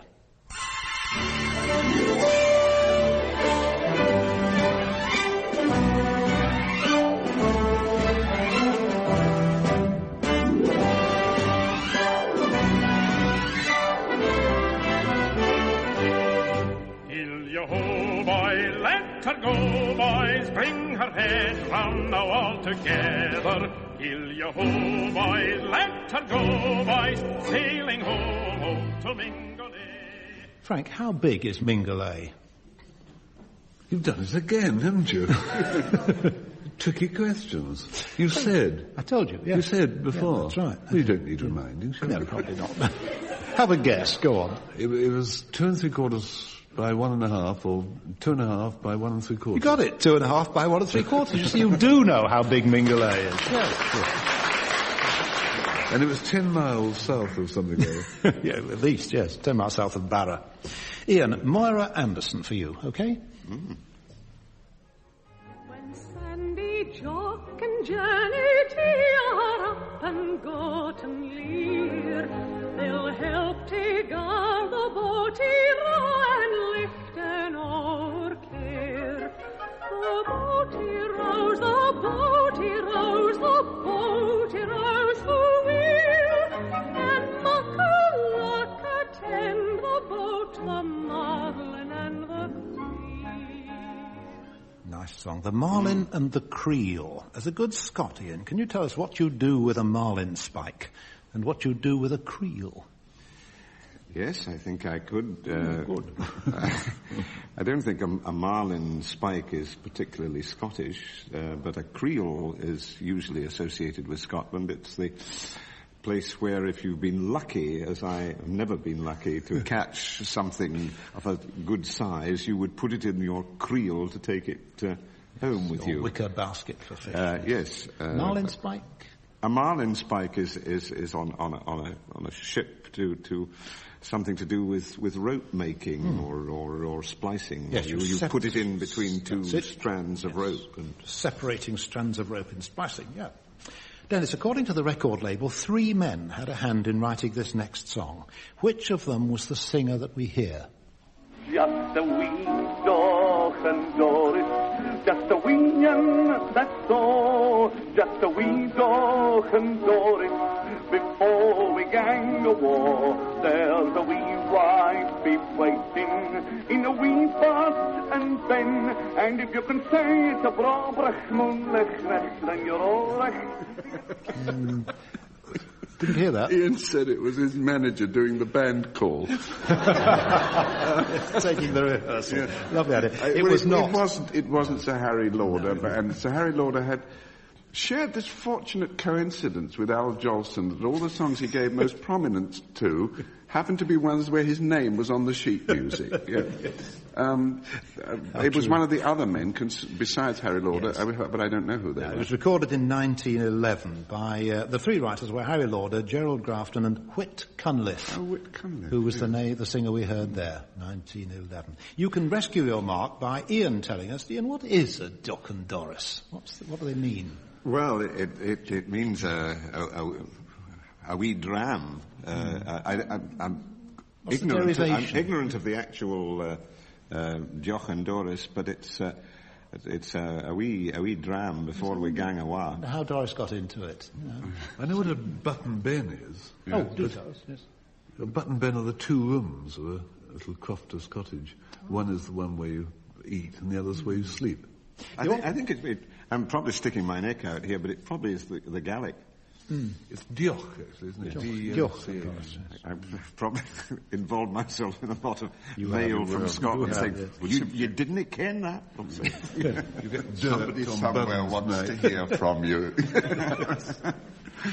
You'll often find references to place names in songs. In fact, some places are better known through songs than in their own right. You think of Chattanooga or Kalamazoo, Mandalay or the Shalimar. John, a song that mentions France, Russia and Germany, all in the first 3 lines. A song by Schumann. You think what it is? It's the 2 Grenadiers. Yes, that's right. Mind you, I dare say the catalogue aria mentions France, Germany and Italy, doesn't it, in the first few lines? But it's not by Schumann. That is very true. Have your mark. That is ever so true. Frank, I'm grateful to our... No. The place names, this is. I'm grateful to our mutual friend John Julius Norwich. He told me this one. A song that mentions Fishguard. Can you think of a song that begins Fishguard? It's not sort of celebrated in the song, is it, as a town? It's one of those Aberdeen to meet you in the taxi, honey, one of those. Yes, it's one of those, that's right. Comes from Showboat. Fishguard. Fishguard. Fishguard swim. And birds gotta fly, that's right. That's the one. That's the one John Julius said. It came originally from Paddy Lee Fermor, that idea. Fish gotta swim, birds gotta fly. Yes, isn't it? Ian, a song, or strictly speaking an Act 1 finale, that mentions St James's Park. Well, I don't know about an Act 1 finale, but a song that I've sung for a long time that mentions St James's Park is, and in the first verse is, when you're working in the dark down below, underneath St James's Park down below, when you're working in the dark, it isn't half a lark, when you're working in the dark down below. It's about the sewers, is it? Well, I think you'll get that. Yes, it's probably right. I often say if it was a bird song, which it isn't, it'd be the song of the silver-throated sewer flusher. Yes. Well, why don't we give him a mark? Actually, I was thinking I heard the Mink's remark. She'd met him after dark inside St James's Park. Iolanthe. Iolanthe, you've got it anyway. Down below. Dennis, a song that includes puns on Uruguay, Paraguay and Venezuela. Oh, Venezuela, meet again. Yes. Yes, you got this, have you? Yes. Must you go Uruguay? Yes. Must I go Paraguay? Venezuela, meet again. I love you so. And he's got hair without a preaching it, flashing eyes and working. South American Joe. South American Joe was the song. And the Southland gave Perth to the blues. That's another place. Or Kuwait, you know Kuwait? Just Kuwait, Henry Higgins. Kuwait.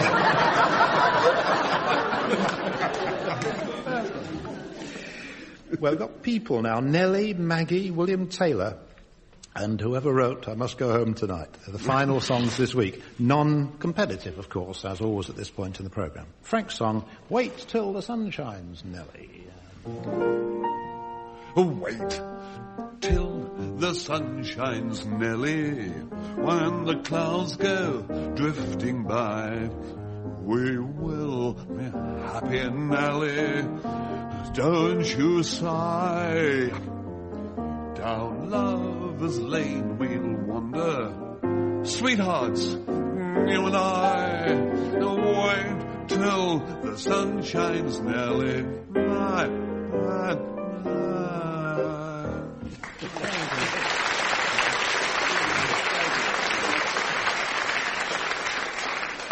John, bold William Taylor. This is a song from very near where you come from.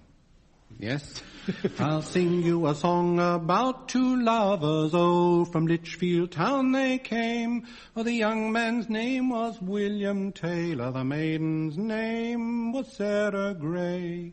Now for a soldier, William's listed, for a soldier he has gone. He's gone and left sweet lovely Sally, for to sigh and for to mourn. And she rose early in the morning, early by the break of day, and there she spied bold William Taylor walking with this lady gay. And then she called for a brace of pistols at her command, and there she shot bold William Taylor with his bride at his right hand.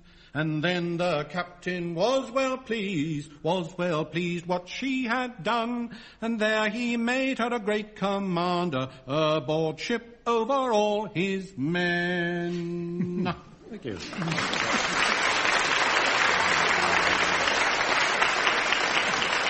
Actually, it's Dr. Johnson who came from Lichfield, not Dr. Race. I had to miss out verses 17 through 24 and 46 through 72, in which it appears that she went in drag, in male uniform.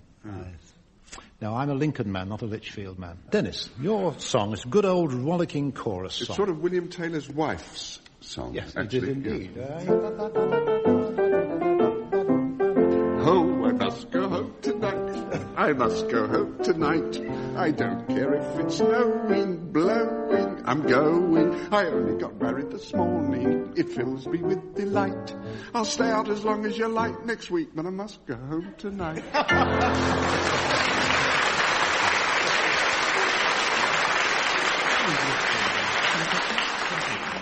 Back to more sensitive sentiments for Ian, When You and I Were Young, Maggie.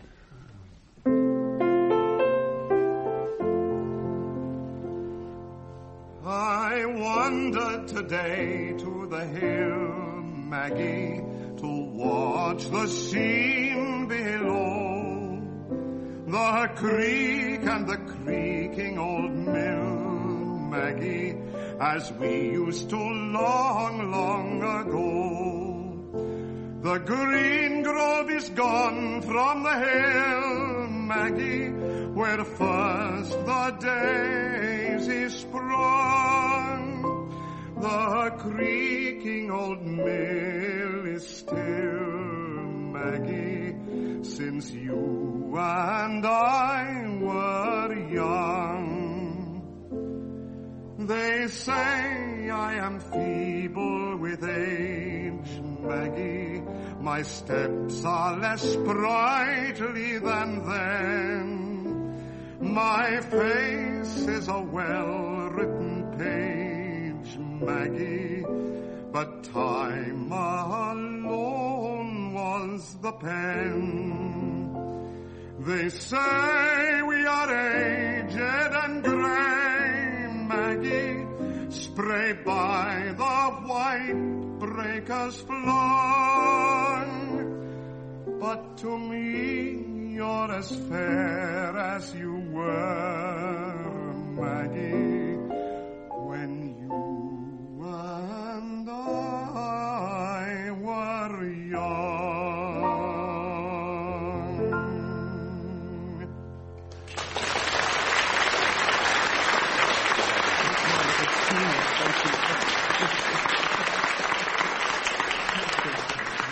Lovely. An anticlimax to tell you, really, but you might like to know this week the victory goes to John Amos and Frank Muir. Goodbye.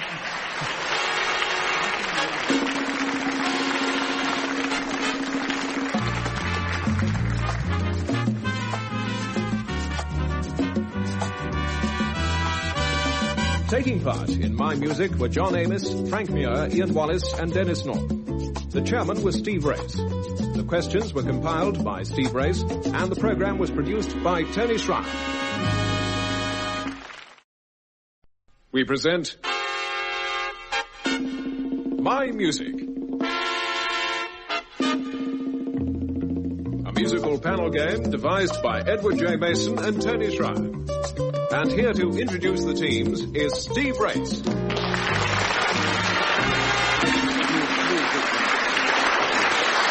Thank you.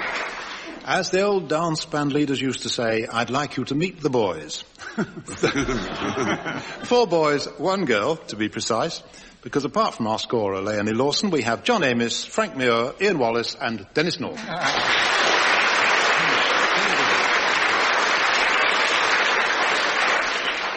John, I wonder if you can work this out. Why should this music make me think it's Wednesday?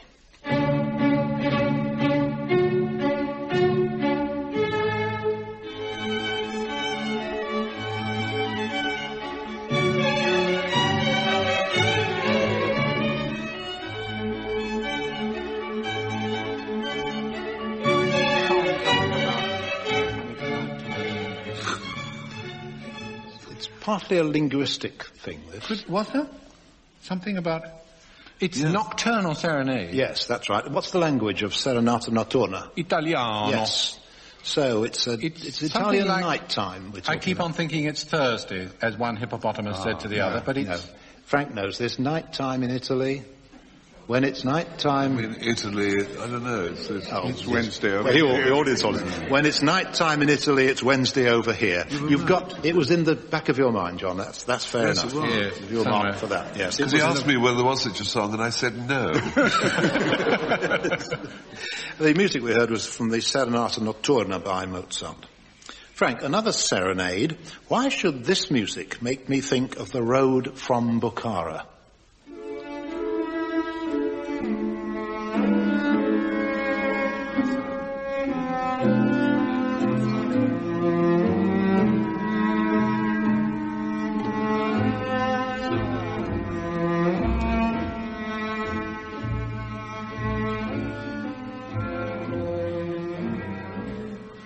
lovely tune. My lovely song. Lovely tune. My friend says that is Hassan, the music, which was written by James Elroy Flecker. Well, no, the music was written by Delius. Well, I didn't know, but Hassan was, wasn't it? And it's presumably the other end, your town, is the other end of Samarkand Road. Yes, that's right, the other end of that golden road, yes. So if you're taking the return trip on the coach... That's right. Samarkand is east of Bukhara, and we take the golden road to I've got that from Hassan by Flecker. Famous dictionary, train timetables. I can't say which company produces it. The other day I was looking up the trains to Samarkand. It's rather nice, an alternative to the road. Gosh. Can you imagine what the restaurant car is like? On the plane to Mandalay. Doesn't sort of ring, does it? Yeah. Ian, your question is really rather difficult, but I'm often accused of asking you specially easy questions. So here is a difficult one. Not by you. By you, no. Question, why should this music make me think of Queen Alexandra, Edward VII's bride?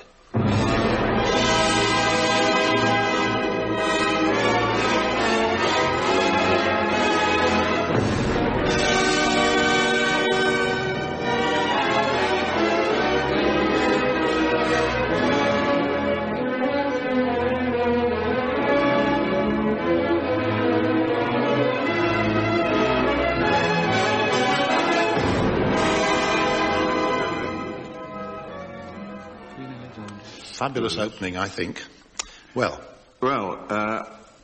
I'm happily in a position to be able to tell you what the music is, I think. Yes. It's a Puccini opera, which is, alas, not performed as often as some of the others, called La Fanciulla del West. Or in English? The Girl of the Golden West. And I imagine that makes you think of Queen Alexandra, because it was produced about the time that they came to the throne. You knew the work. You worked your way very nearly to it. Good enough. And also wasn't she Danish, Queen Alexandra? Yes, she was. Yes, well, you see, out west they call buns Danish buns. Pastries. Danish pastries. I'll have a Danish. Yes. You see, and that's what the king said, and that is the connection. And he was so fond of them, that's why they called him Tum Tum, wasn't it? I don't know why I bothered to try and answer my Especially easy though it was. No, difficult though it was. Ian has the mark. Puccini's Girl of the Golden West was dedicated to Queen Alexandra. Dennis, I don't think you'll know this song. I just can't make my eyes behave. Too bad, brown eyes, I am their slave. My lips may say, run away from me, but my eyes say, come and play with me. From a 1906 Ziegfeld show, sung there by Joan Morris. On the subject of eyes, Dennis, and using song titles as your guide, what do I and what don't I see in your eyes? In song titles? Yes. Well, if I may take the second part of your question first. Yes, I don't see me. I don't see me in your eyes anymore. Yes. Yeah. And what is there in my eyes, 1924? There's danger in your eyes, Cherie. Oh, that will have to do. Not 1924. In 1924. I can't do dates as well. I get that. You certainly have your marks. There's yes in your eyes. Oh yes, yeah.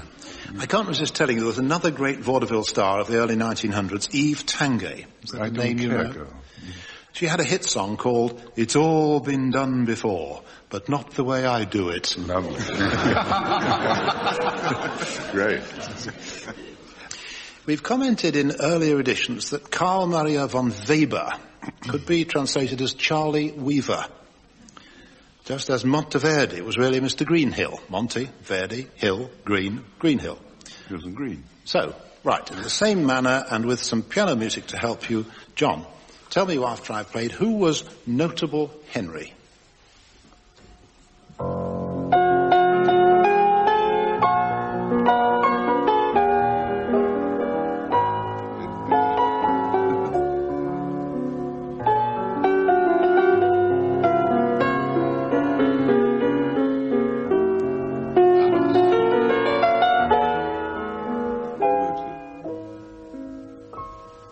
Well, if Ados is the Spanish for Henry, this could be Gran Ados.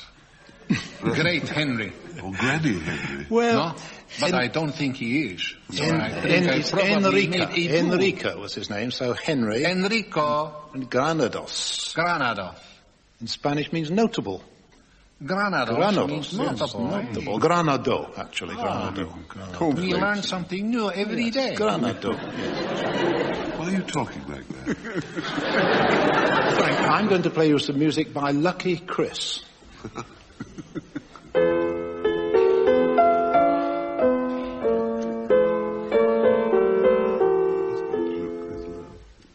Lucky Chris. It's his name, if you've got a composer handy, his name is Glücklich Christopher. Yes. I'm home and dry.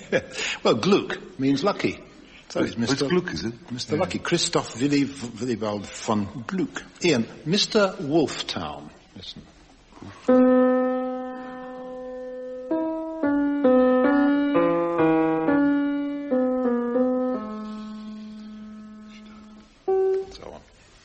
Mr. Wolftown. Wolftown. What language? Spanish. Spanish for wolf. Spanish. Villa Lobos. Villa Lobos. Villa town. Lobo wolf. Villa Lobos. Yes, that comes from that's very easy. Comes from one of his. Who's afraid of the big bad wolf? It comes from one of his Bachianas Brasileiras. The one before I played was the Dance of the Blessed Spirits, and before that, the Maiden and the Nightingale. Dennis, who was Gus the Painter? I don't know. Well, I tell you, Elaine Stritch wanted a chair for him in company. Ah, yes. I don't know. Yes. Do I get an extra mark if I tell you where he wanted it? If I tell you. Another long, exhausting day, another $1,000. Yes. A matinee, a pinter play, perhaps a piece of Mahler's. I'll drink to that. Yes. That's right. Let's hear it for Mahler. Let's hear it for Mahler. Yes, Gustav Mahler. Mahler being the German for a painter. Yeah. Malcolm Arnold, I'm right, aren't I? Wrote some pieces under an assumed name of Henri Cheval, which is the nearest he could get to Harry the Horse. I didn't know that. Yeah, I believe so. I would not put it past him, would you, John? No, and that song from Company of Elaine Stritch by Stephen Sondheim. Stephen Sondheim is an anagram of demon he pens hits. That's right. Musical criticism is no new thing. I came across a 1614 composition called Oh God, the Rock. We don't have much rock and roll in this program, but we do have top pops, especially of a couple of decades ago, when people were telling each other as usual they don't write tunes anymore. They did, though, and they still do. Here are 4 snatches of records made in the 1960s. John, just 3 words, from which, please, I'd like the name of the musical and the name of the singer. As long as...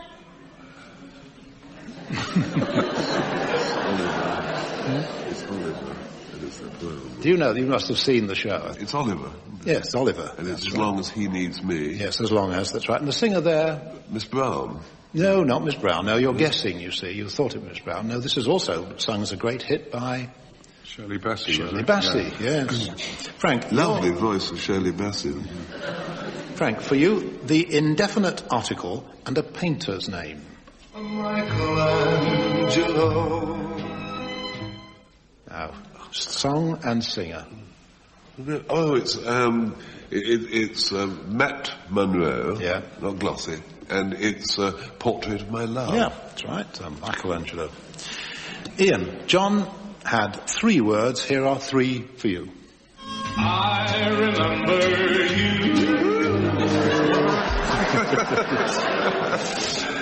Poor notes, 3 words. Yes. Singer, name? Frank Chaxfield. No. I mean, no.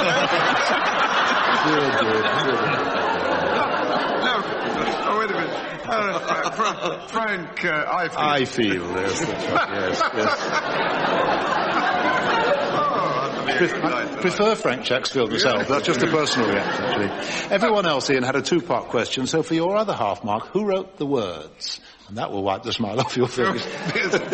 No, well, you can be accused of asking me too difficult a question here. I remember you a few kisses ago, stars that fell like rain out of the blue. Obviously a good lyric writer. Yeah, was that Johnny Mercer? Johnny Mercer. Yeah, Mate gives it to you, yes. Dennis, one word, listen very carefully. It is in fact the penultimate word of the song.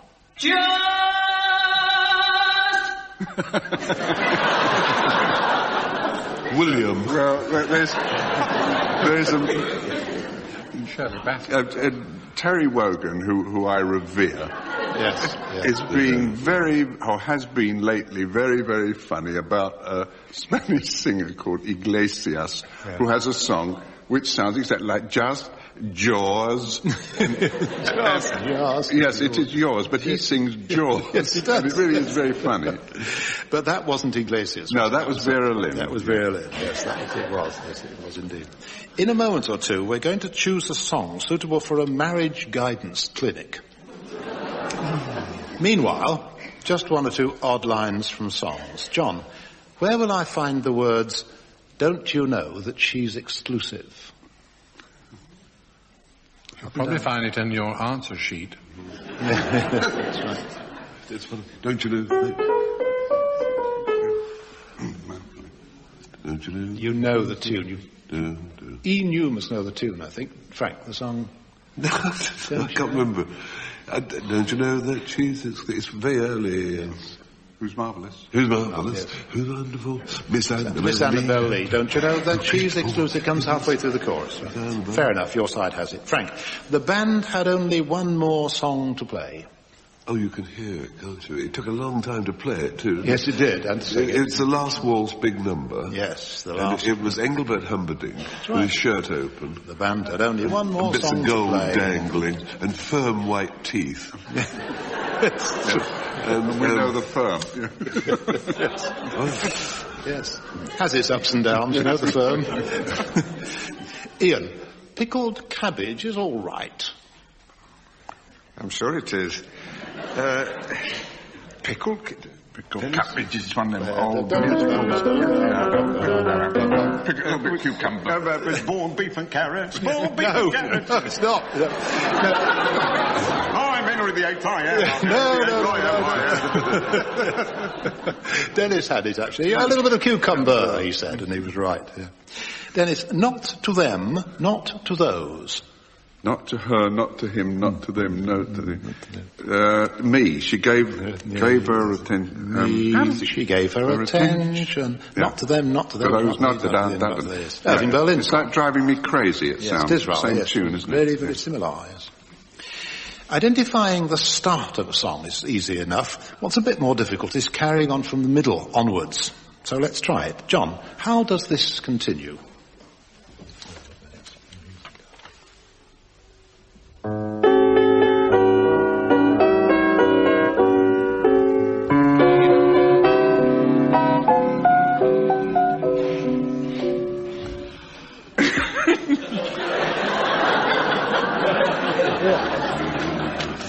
Well,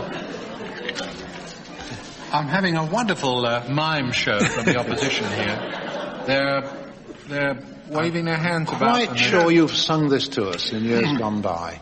Yes, I know. I'll play you the accompaniment of the beginning part.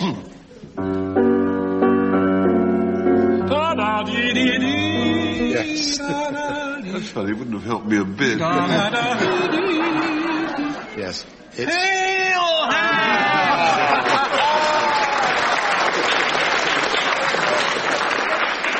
Came the dawn. Yes, Pale Hands I Love Beside the Shalimar. Indian love lyrics, the Kashmiri song. Yes. Thanks, fellas. Frank, a Victor Herbert middle bit.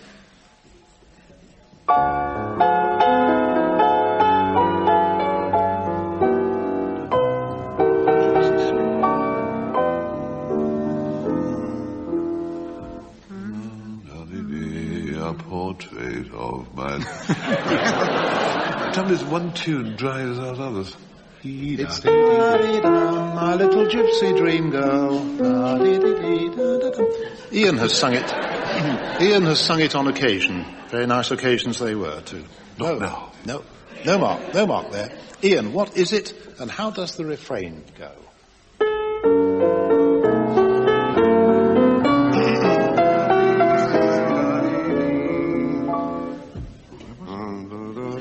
Yes, it's tricky, isn't it? It's the cutting white dove, to the chorus. But Yes, I can't quite get you in.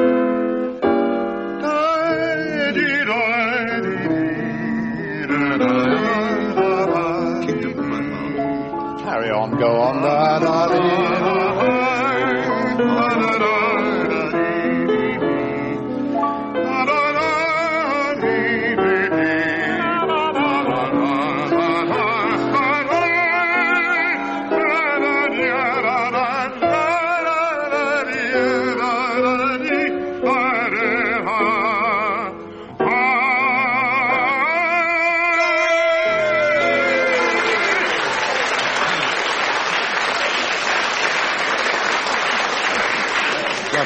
Lovely stuff. The White Dove by Franz Lehár. As Ken Dodd would say, by Jove, I needed that. Yes. Dennis, different sort of music. I bet, yeah. Again, what follows it? It's a middle eight.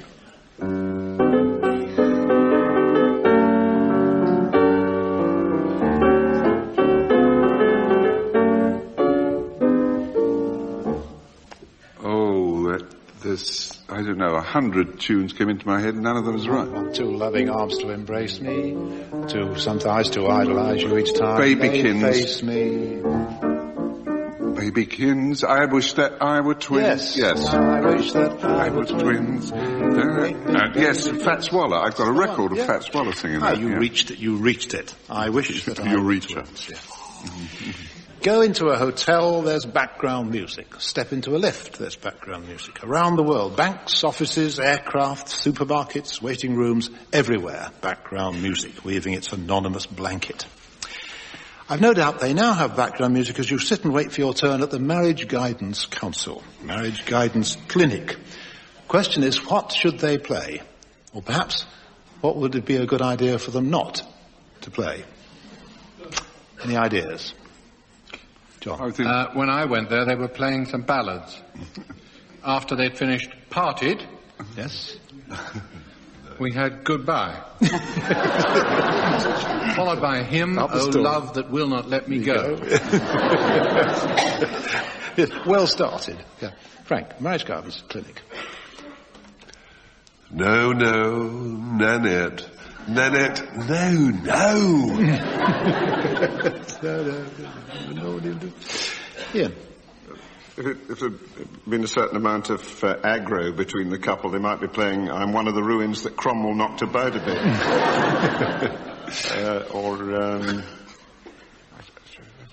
I Wonder Who's Kissing Her Now. Yes, that's well, getting more sinister there. Yeah. Dennis. I think unlikely tune would be Come All Ye Faithful.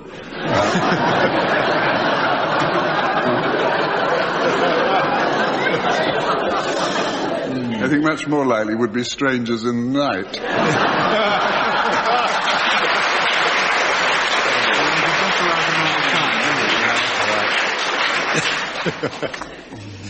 Right. A question from Mr. Race to Mr. Muir. I say, Mr. Muir, how does the Ammonia song begin? Ammonia roll strolling back. He's got it, yes, that's right. Thank you very much, yes. Malloy, Khan, Kunika. The names may not all be familiar, but I think you'll find their songs are, especially the Ammonia song with which we end. Frank, James Lyman Malloy, almost 100 years ago, wrote your Love's Old Sweet Song. Just a song at twilight when the lights are low and the flickering shadows softly come and go. Though the heart be weary, sad the day long, still to us at twilight comes love's old song, comes love's old sweet song.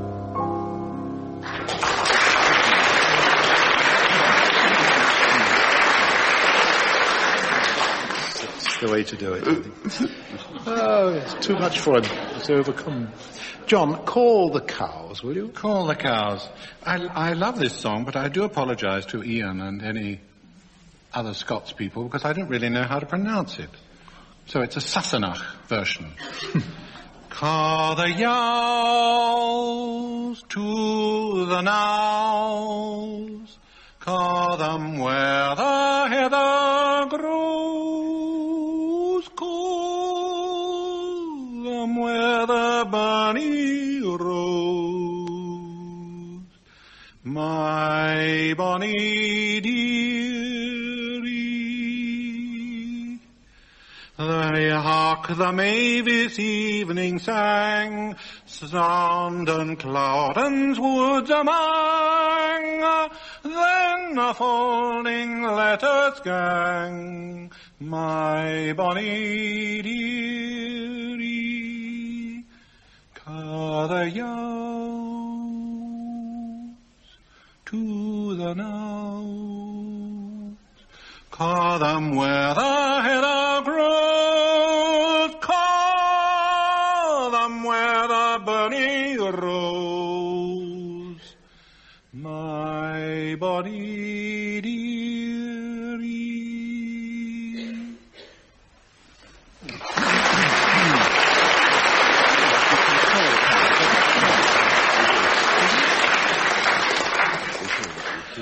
Gus Kahn and Ted Fiorito wrote a number of evergreen songs together, including this one for Denis, or for Denis now. I apologise not only to the Scots, but the whole of the British nation. And foreign dependencies. Charlie, my boy, oh, Charlie, my boy, you thrill me, you chill me with shivers of joy. You got that kind of sort of bit of a way that makes me, takes me, tell me, what shall I say? And when we dance, I read in your glance sweet notions and oceans of love and romance. They tell me Romeo was some lover too, but boy, he could have taken lessons from you. You seem to start where others get through. Oh, Charlie, my boy. I told you.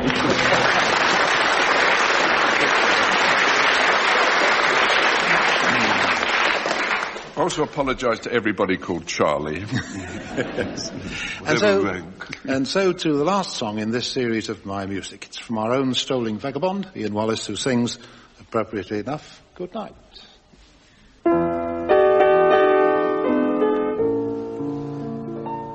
I'm only a strolling vagabond, so good night, pretty maiden, good night.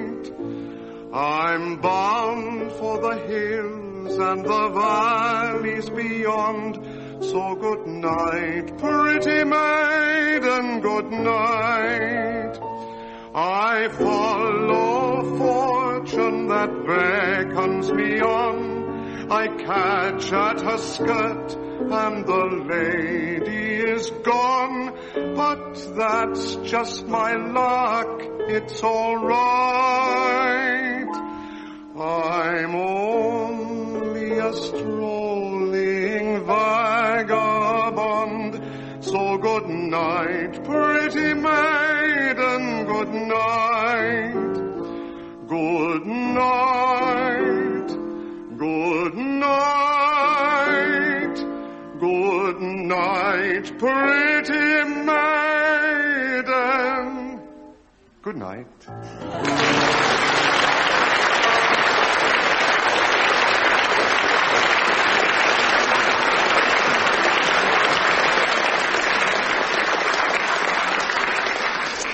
That song was born in 1921, as were one or two other good things.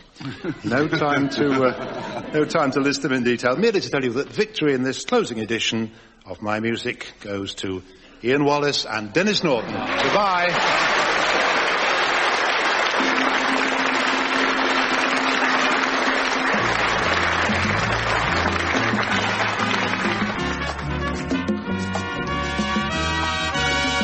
Taking part in My Music were John Amos, Frank Muir, Ian Wallace and Denis Norden. The chairman was Steve Race. The questions were compiled by Steve Race, and the program was produced by Tony Schreier.